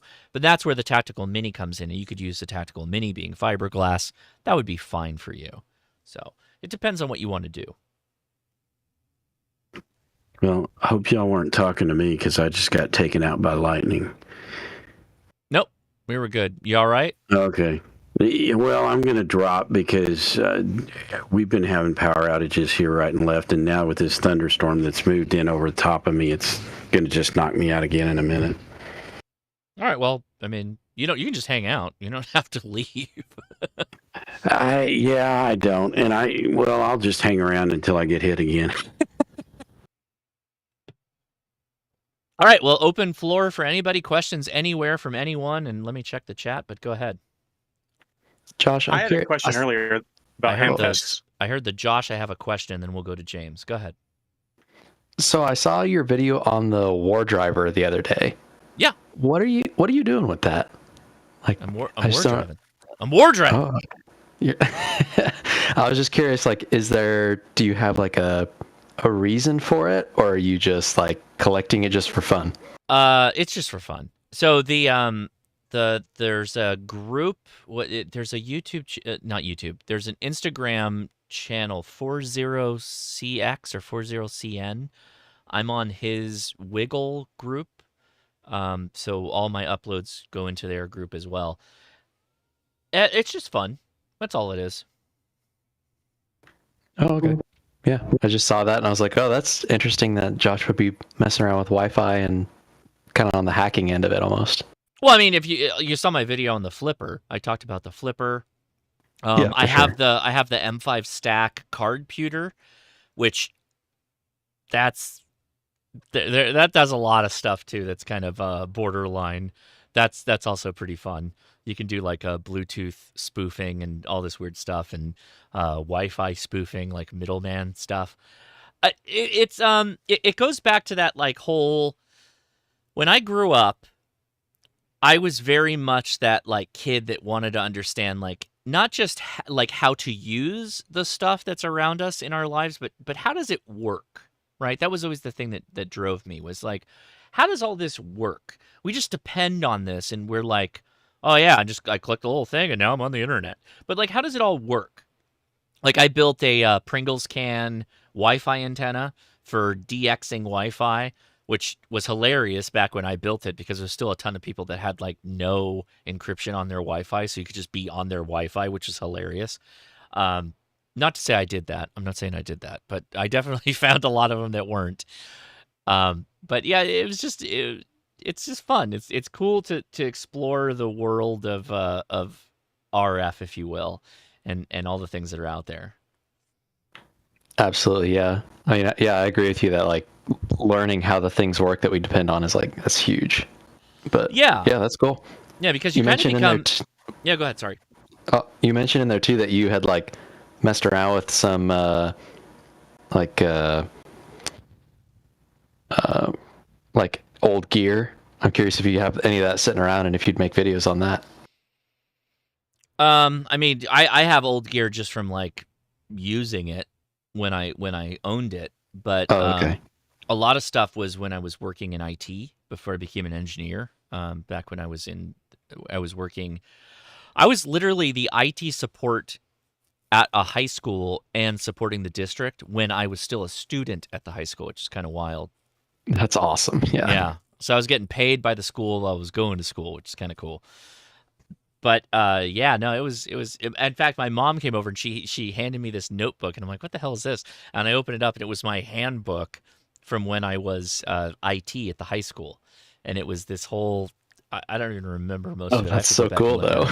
Yeah, it was a wild time. Like when you've got, I was working with a lady who she just graduated from high school. And she was full on punked out, like a proper punk. She had like a shaved head with just the bangs. Remember, like chicks would have just the bangs like cut. Yeah. And she had like leopard stripes, like would be painted on her head. And she was like the IT person. Like everybody cowered in front of her because if their computer broke or they didn't have network access, she's the one that would fix it. And she was the one that was. This is back before like we knew what Cisco training was. Like this is in 98, 99, and we were programming GBICs for multi-mode fiber to go into our switches and all that stuff because we got this huge grant from the government that allowed us to just buy all these computers and networking equipment, and we're like, what the hell are we doing with all this stuff? And it was like it was just everywhere. It was a wild time. It was really interesting because I got to go hands-on with everything because there wasn't anybody else. There was like, yeah, you could find somebody that was Cisco certified, but they cost like just $1 jillion. And for the school, they were like, "How about you guys go do it? Why don't you go ahead, do it." You high school kid and your first year graduate, you're like, "All right, let's do it." It was a lot of fun. It was wild time. So since for sure, that's awesome. Since we're on the topic, what was your favorite PCI slotted Wi-Fi card back in the day? It was always 3Com. We always ended up with like the 3Com joints. That was the kind of the thing for the time. Come on, the NE2000. I go gold all day. But it was always 3 because again, I'm not necessarily the one contracting the hardware. Like there was only so much like hand we had because they had like preferred contractors and preferred providers, and the providers would be like, well, we got 3Com, and you're like, okay, we're taking 3Com. Plus also at the time there wasn't a lot of, we're talking 98. So there wasn't a lot of wireless. It was all wired. And you're talking towers, right? Tower computers, even the Macs. We had Tower Macs, like the G3s and stuff like that. Those were all Cat 5. They were all Cat 5, copper Ethernet. Right. Well, the NE2000 was, in fact, I've still got a couple of them around here. They were Ethernet. So they had standard RJ45 on them.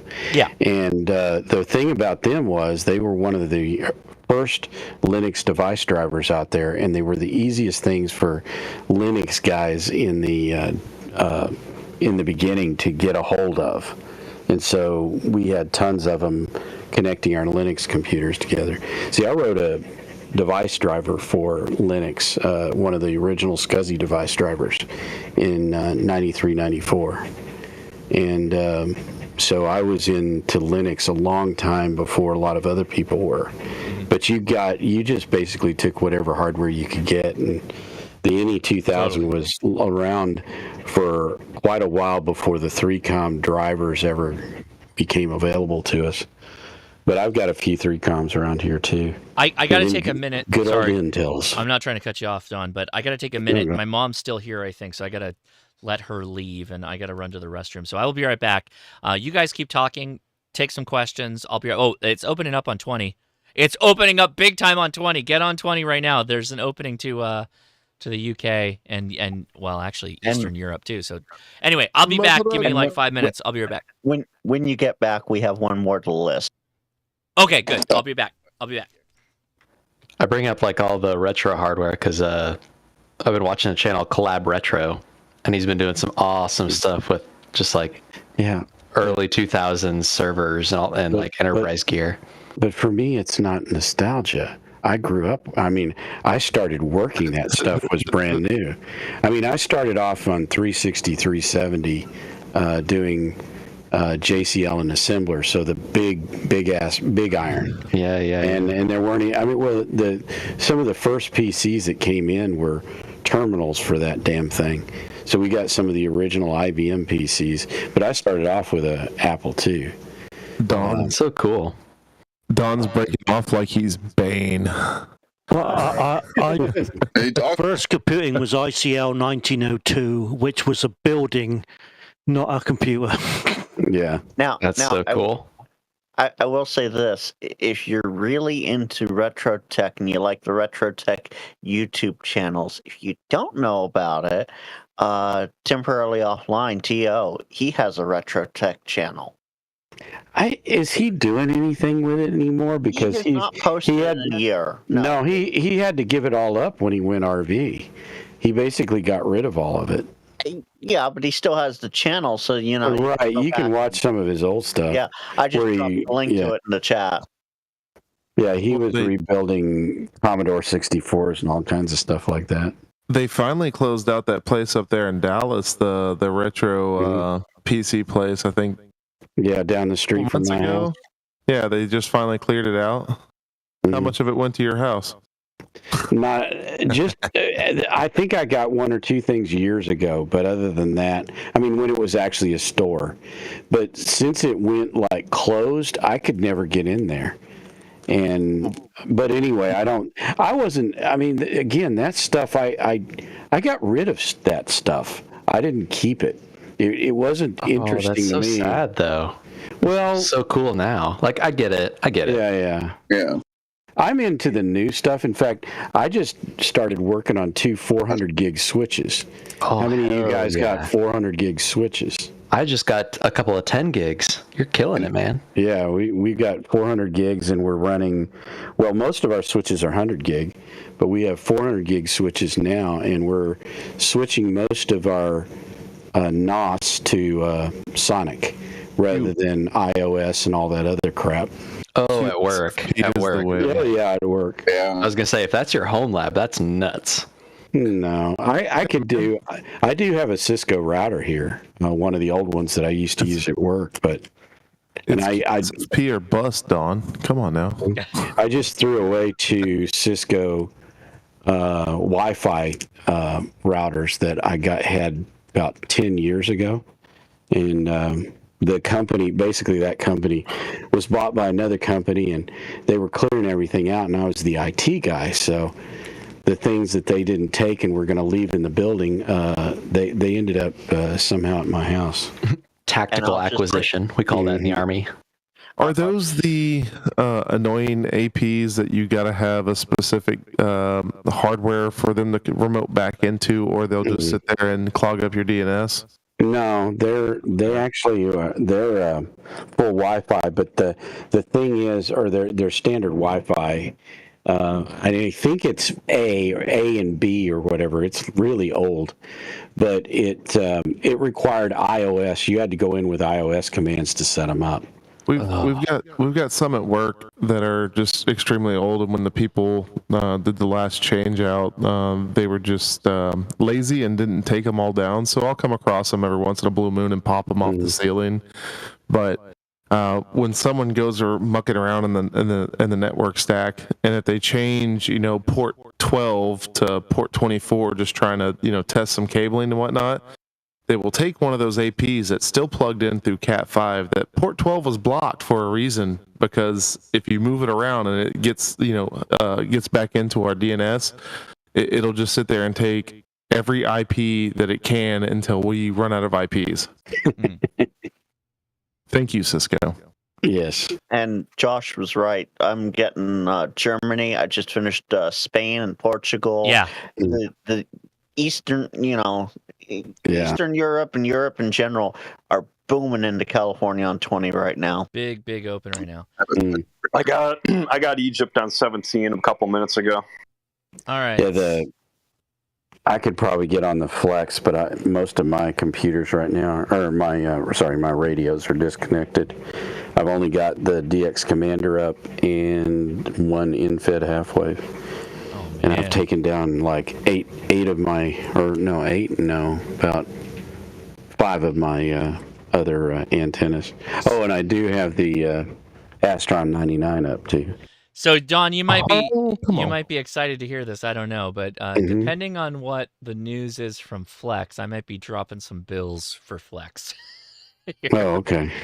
Very nice. I'm thinking about getting a Switch and a Flex radio. So if something new comes out there, I might be diving in. Josh, are you gonna buy the new Flex toaster when it comes out in a couple of days? Maybe, but only if it's a proper slotted toaster where you open the lid and you can slide like a toaster oven. I thought it was going to be AI. You tell it what you want and it goes and gets the bread and makes the toast for you. Yeah. Yeah. When you said switch, Josh, what did you mean? Antenna switch. Oh yeah, the Antenna Genius. Yeah. Does that do multiple transmitters though? That was the thing I wasn't sure about. Yeah, I believe it does. See that? I need that.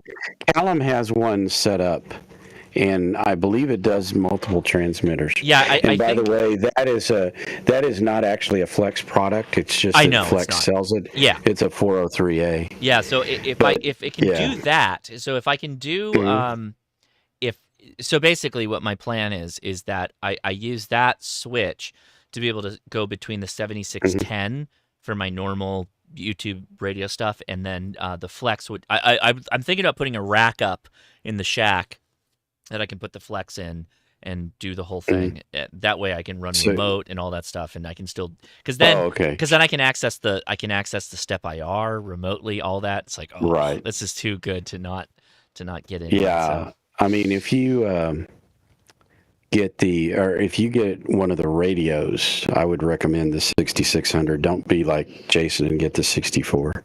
Oh yeah. The 66 is the top of the line. I don't know what those guys yesterday were talking about. The 6700 was never as good as the 6600 because it did not support 2 transverters and full duplex between the transverters. I get the 8 slices, but geez, I mean, it came out in the era of the 6300, so it's really not. It was never the top of the line. And I even had a discussion with Michael about that one time, and he just said, no, we're not going to talk about that. I'm going to wait to see if it's a new radio. Right. I will consider it. We'll all chat before I'm dropping the serious amount of money that it's going to be. No question. Yeah, if they replace the 6700 with something better than the 66, I would say do it. Go for it. Yeah. I mean, again, you're probably not going to contest as heavy as Kyle does, but no, but I want it for remote. I want it for remote capability. That's my big thing. And a 66 will do that. Oh yeah. But, and even a 64 will. The remoting is all in the software. Yeah, so Did you see me explain the difference between the Onin and the Flex? Yes, I did, and I think that's why I like. I think that's why I like the Flex. Honestly, I think the Onin's great, but I'm for what I need. The Flex is perfect. Like I think that's that's where I'm looking. I tried to tell Michael at Huntsville that there like those top end SDRs, even the Sun SDR. They all have their strengths and weaknesses, and I basically love every single one of them. and for different reasons. And the Flex is the most flexible radio that I've ever owned. You can do freaking anything with it. And no kidding, that thing, the 6600, is very easily adapted into a 9700 ICOM. Very easily. That's excellent. Yeah, and then you can remote the damn thing, and you can. It has a stable GPS input, not like theirs, which doesn't even connect to anyway. I'm not going to go into all that, but there's. Oh shoot! Ukraine's on. said, "Damn Flex, I'm running out of whiskey here." Shit. I'm going after Ukraine right now. Just kidding. I just love all of the SDRs that I own, those top end SDRs, and the Hermes Lite fits in well with all of those. Yeah, no, I'm again. I think they just got good stuff. So I'm interested. We'll see how it goes. The Hamvention will be the marker of whether I you still have your Hermes, right? Yeah, of course. Josh. Okay. Yeah. Josh. You might want to open the link James just dropped in the chat. Even War Tribe. That's funny. Hold on, let's get this on the. There you go. Hey, that's the shirt you want right there. Oh, I forgot. I had a question, Josh. It's really for the group, actually. It's just real quick. Who's going to CPAC, and who's going to be there on Saturday, and does anyone want to meet up? Just direct message me. There you go. Reach out to James, Quirky QRP. Hey, Josh. Yeah. Go ahead. Another Josh to Josh. Oh. There you go. Yeah. So I know the expeditions are becoming more hot of a commodity now. Have you ever thought about like joining a team and going to some of that rare stuff? And if so, where would you go? It's actually, so after going to Visalia, I kind of got the feeling that you kind of have to work up to the point where you would be invited. And I don't know that they'd just be like, oh, it's some YouTuber, let's take him on a de-expedition. I don't think it works that way. I think you kind of need to prove yourself as being handy and capable and also a good radio operator. Some of them, too, require that you put in a big chunk of the money. That's also to buy. Yeah. Yeah, that's also a thing. A lot of the guys that go on these de-expeditions are dropping some fat cash to be able to do it. I feel like I don't know. I'm definitely not writing any of that off, but I have no prospects of that right now, I guess I would say. I would totally be down, but I have no prospects in that space yet. Gotcha. Well, if like let's say in the future, if you ever wanted to join one, what place would you really want to go to?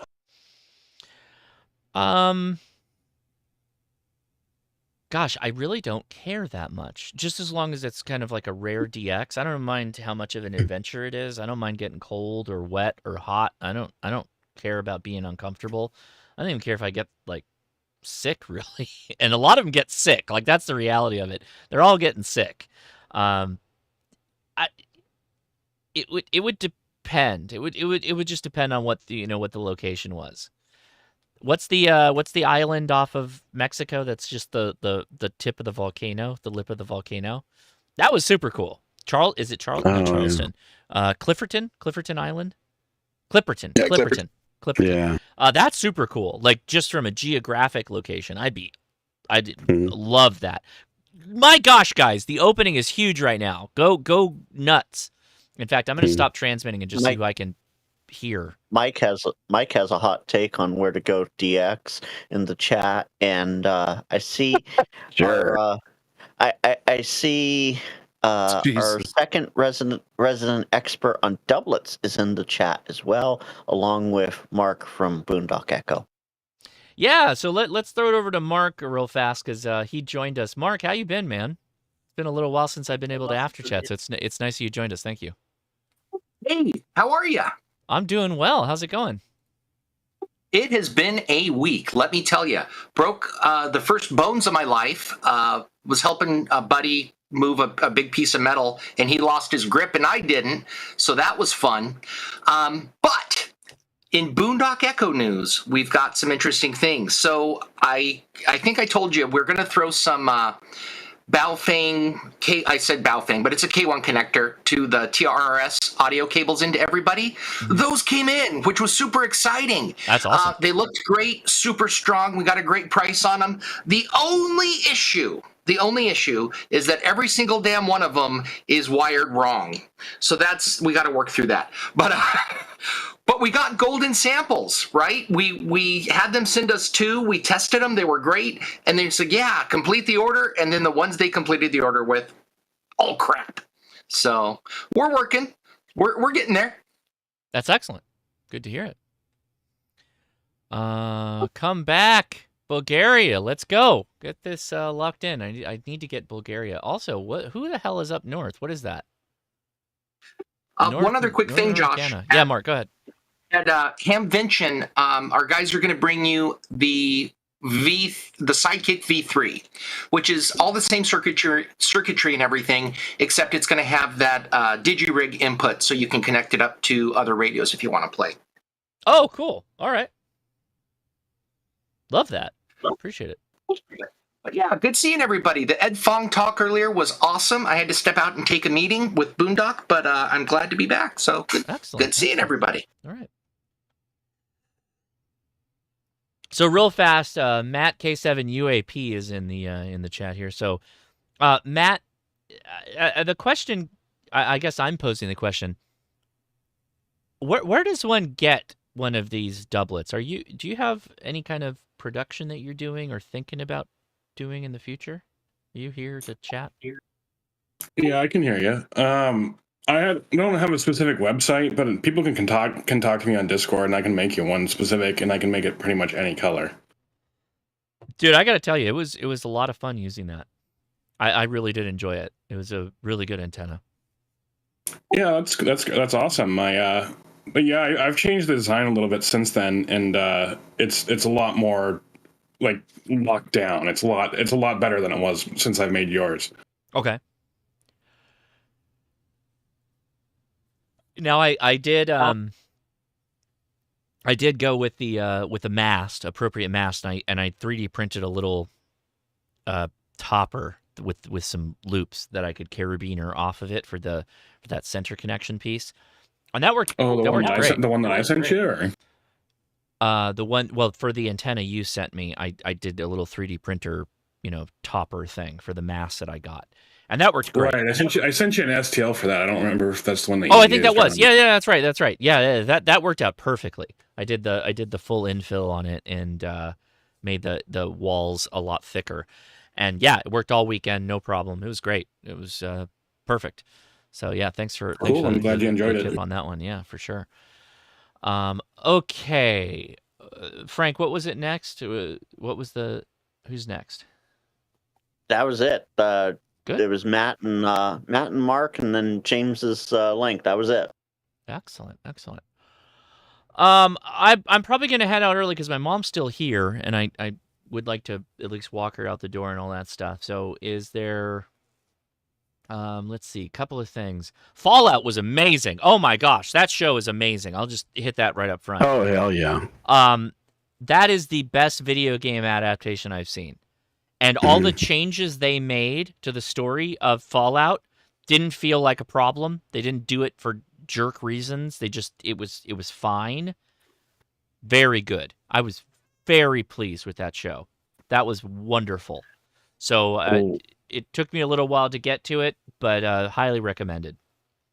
Yeah, one of the lead designers on the game consulted with them on the world and getting it all right and everything. Yeah. And it really shows. And also the story is alongside the games. It doesn't take place as part of the game. So you're not going to see necessarily the game stuff in it. They're basically same world, different, so the game things are going on, say, at the same time that, what you're seeing in the show is going on. Well, next season they're supposed to go to Vegas, so they're going to have to figure out how to deal with that. But so far I thought it was perfect. I have no complaints. The Ghoul is amazing. Every character's good. I liked all of them. Maximus and his whole story arc. It was great. It was so good. The only thing was like the three vaults being like connected to each other was a little different, obviously because that's not really what happens in the games. But they handled it totally perfectly. It was great. Literally, it's. Were those 3 vaults in the game? No. Or Well, not yet? I mean, I should say. Yeah, No, not they yet. won't. Well, according to the designer, he won't do that because he's letting them run something parallel to the game, and they are supposedly working on Fallout 5. I believe that's right. 5. They were in those vaults were in California. It was all mainly California, which was kind of cool. Right. And they explained if you watch on YouTube and listen to some of the talks they've given, they explained about why New California was done the way it was done in the show. Mm-hmm. I thought Vault Tech was really fun. The guy from What We Do in the Dark being the voice of the butler, I thought that was perfect. That cracked me up. It's such a small throwaway little thing, the scene that the Ghoul has before he turns into the Ghoul and he's talking to the actor. It was like, oh, so good. It was good. It was all around good. Yeah. Have no complaints with it. Like, literally, again, best adaptation of a video game I've seen in some time. But yeah. Hey, Josh. Yep. I see 2 questions if you want to nail them out real quick. They're simple ones, I think. Where are they? YouTube? One's YouTube at 8:55 and one's Discord at 8:55. I can just read them off since I have them up. Yeah, go ahead. Complex Patriot asks, what is a sad ham? A sad ham is kind of like a FUD. So if you're in the gun community, fear, uncertainty, and doubt is a FUD. It's somebody who has a preconceived notion, and that preconceived notion, Winchester rifle 30-30 is the best thing. 1911 won 2 world wars. Like, that's good enough for me. And then uses that to poo-poo on other things, right? So just extend that into ham radio, that same mindset. It's the same concept. A sad ham is somebody who has a negative connotation of other people for not a great reason other than one that is like emotionally based. A lot of times you'll see in ham radio, which is different from the gun community, is that a sad ham is someone who doesn't have the outlet for their knowledge in a place where they're getting kudos for what they're capable of. So just imagine you're a ham radio operator and you're super competent. And you've done things, you've achieved amazing contacts and all that stuff, but maybe you don't communicate well, you don't have good social skills, and you get into this world where we now are on social media and everything like that, and where you may have been like kind of the guy at the ham radio club, but maybe the ham radio club is kind of in the decline, and now you're in a situation where it's like, well, where do I go to help people with my ham radio knowledge? And so you end up on the internet, you end up on my YouTube channels and other people's YouTube channels. And because you don't have the soft skills, you come across way too hard with the solutions to the point of like talking down to people.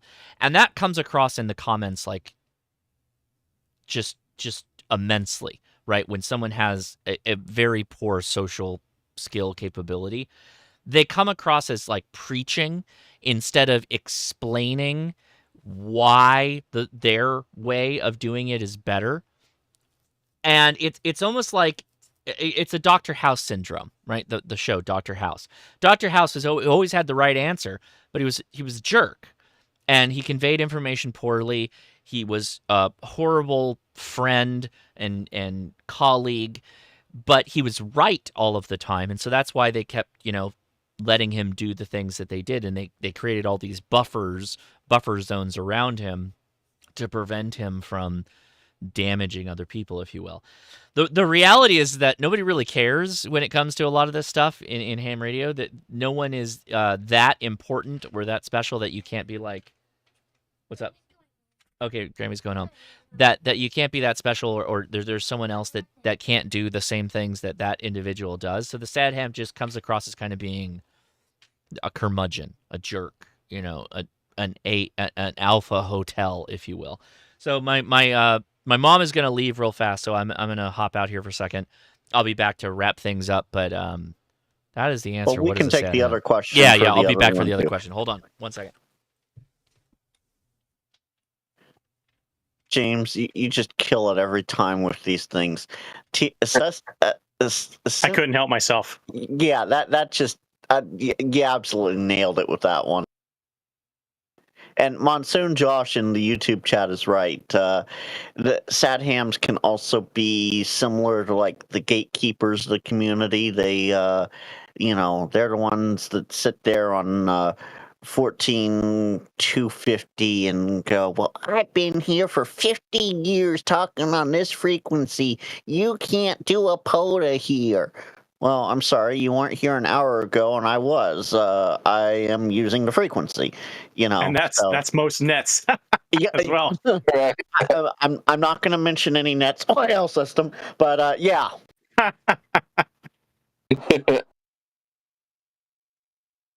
Yeah, no comment.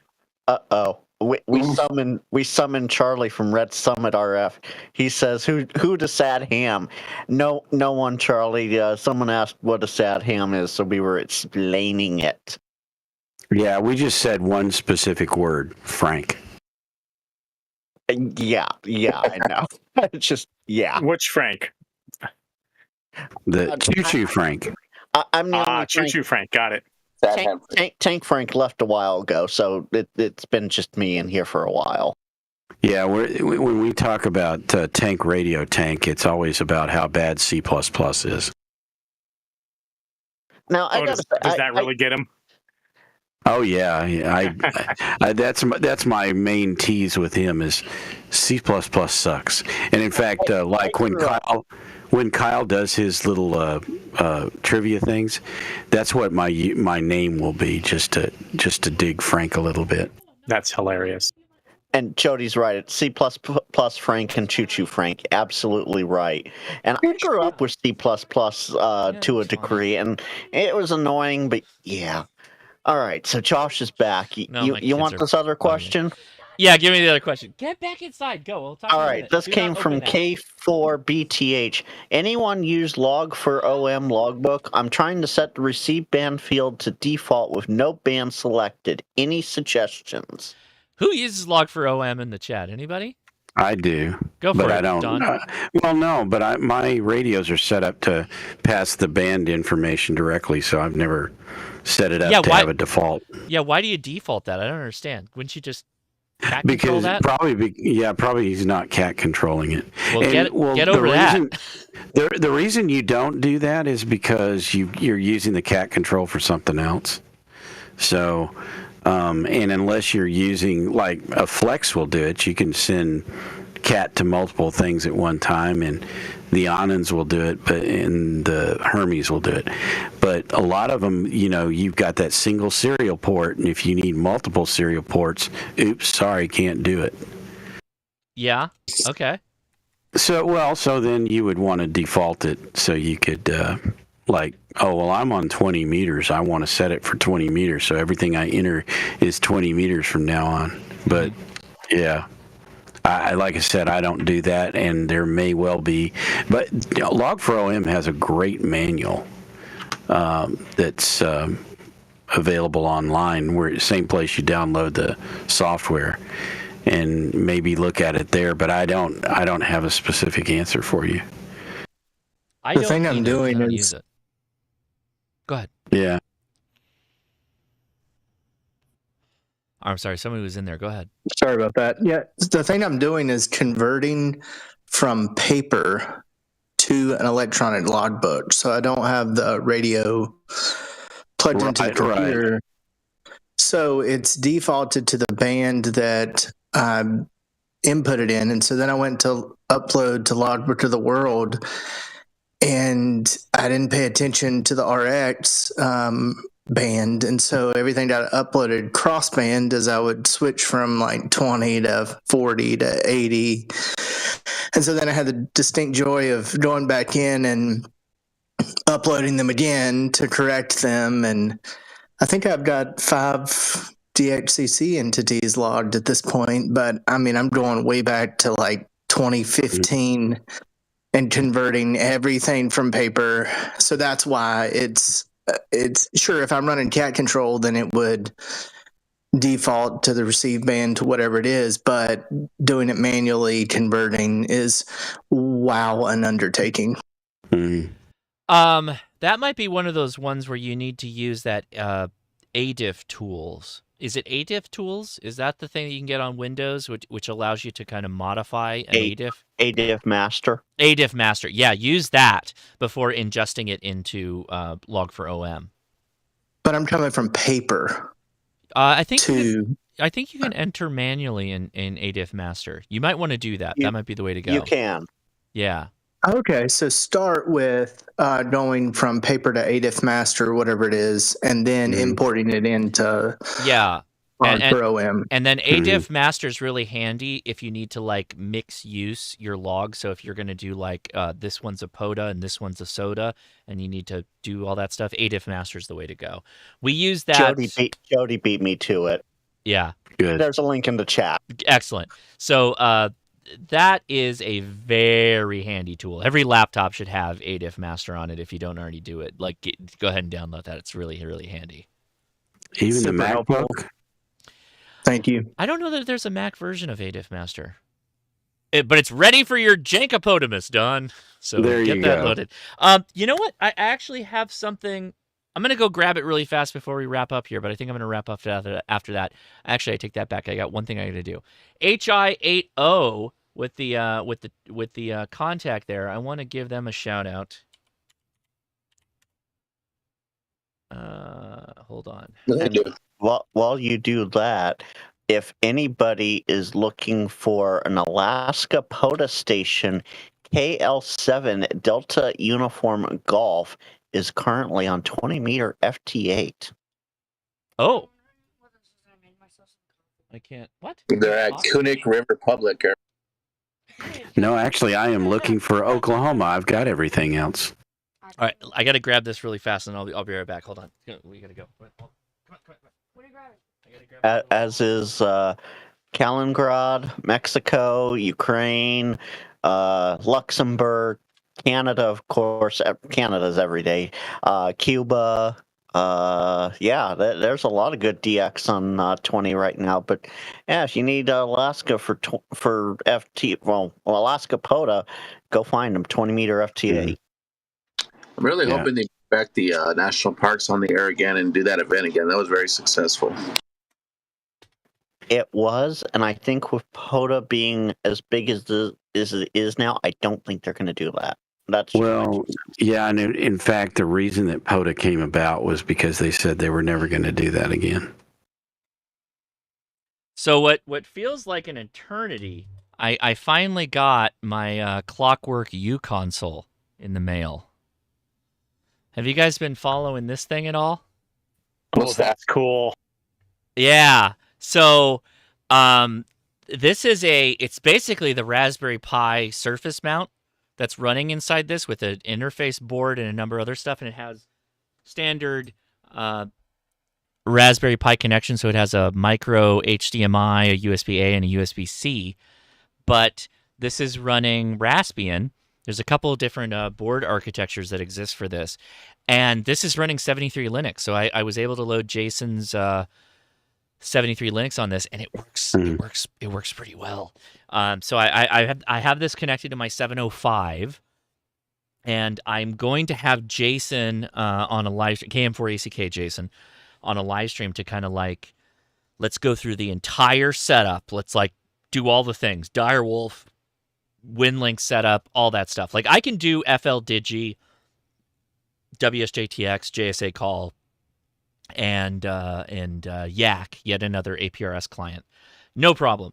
But let's go through the nines and take everybody through the whole process. So we're gonna do that on this crazy thing. It's pretty cool. It's pretty cool, but it's also like really like this is definitely a James Hannibal type of cool. It's very quirky. It's not like super effective as a computing device. It's not a laptop, but it's not bad. It's pretty good, and it runs for hours on the battery. It works. It goes for a long time. And it will play Doom. It will play Doom. Yeah, I have Doom loaded on here, and a DOS box, and a number of other emulators. Will it run You can't, WSJTX and Grid Tracker at the same time? I haven't tried that yet, but that's on the list of things to do. How many CPUs does it have? It's a Raspberry Pi 4. It's a Raspberry Pi 4. Oh, okay, so 4. Yeah. As Ira said, and I agree. I saw the ABXY and left, right, and up, down, left, right, and I'm like, you have me sold on that. No, don't. You press need a random Game Boy buttons. cartridge adapter. So Yeah, it'll yeah. now what's really cool, and I'm not going to open this right now because you have to take an Allen bullets out of it, but it has an expansion card, and there's a user on Twitter who messaged me. He's like, "Hey, I took that expansion card and I connected it to a Meshtastic device. So people have this running. No, don't do that. Get it out of the way. They have Meshtastic. Running on a device with an antenna that you then interface with this over Raspbian, which is like, okay, now we're really doing the thing. So it's kind of like a little cyber deck, if you will, turnkey cyber deck. I'll pull up the website. Just know that like it takes them a while. Okay, I ordered this in October or November of 2023, and Wow. it took a long time. What's that? No, leave it. It does FT8 too, right? Oh yeah, no, it's full No. Linux. So Yeah, that's that a computer. Yeah, that's what it looks like on the inside. And this little spot right here is the expansion card. That's the SIM device if you were going to do like whatever, but they give you if you're not going to do a SIM device, it will give you just the pad layout, and you can solder directly to the pads, which works pretty well. There's a couple of different options. Let me see if we could. Yeah, so you've got the RPi CM4, which is what I have. And they have an A06 and an A04 and an R1. So I believe that most of the A06, A04s are out. I don't know what the R1 is. Let me pull this up. I don't know what the architecture is for this. R1 is an experimental model. Oh, it's a RISC. Oh, wow. It's a RISC-based processor? That's interesting. Huh. Yes, that new RISC-V. Yeah, it's this is a RISC-V 64 single core 100 gigahertz CPU. Interesting. So I can't tell you anything about that, but it comes in a couple of options there. You know, Wi-Fi. You can change the color if you want it silver or black, and it's $140, which is not that bad. But it's if you want something that is simple, everybody knows the deal there is you go with the Raspberry Pi CM4. That's an easy one. That's a lens, man. Don't be poking antennas in my lens. Jeez. I found a good signal. No, you didn't. All right, I think that's gonna do it for us because I think my kids are getting antsy and I gotta go grab some food. So I'm gonna wrap up here. Anything else anybody needs before I wrap up? We all good in the hood here? One last real important thing, Josh. Yeah. May the 4th be with you. Happy Cinco de Mayo, and have a wonderful Revenge of the 6th. Yeah, very good. Thank you very much. I appreciate Good one, that. Frank. Yeah, thank you so much. All right, everybody, appreciate you, and have a great rest of your weekend. Go out and play some ham radio and have a lot of fun out there, okay? Oh, yeah. All right. 73, Josh. 73, Josh. 73. We'll see you later. 7-3.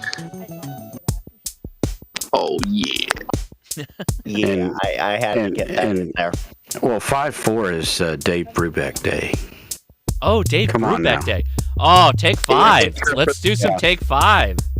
Yeah. Yeah, there Love was it. some friends of mine are arguing about that on Facebook, so I thought that was funny. I like it. All right, guys, on Discord, take it easy. See ya. See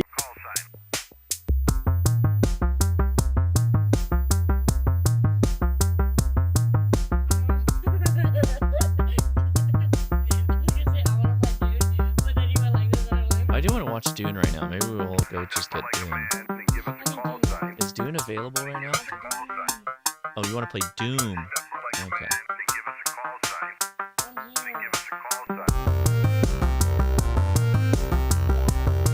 Bro Daddy?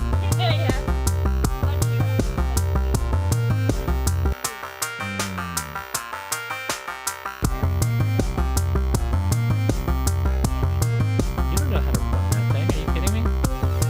All right, everybody, take it easy. Have a great rest of your weekend. And 73.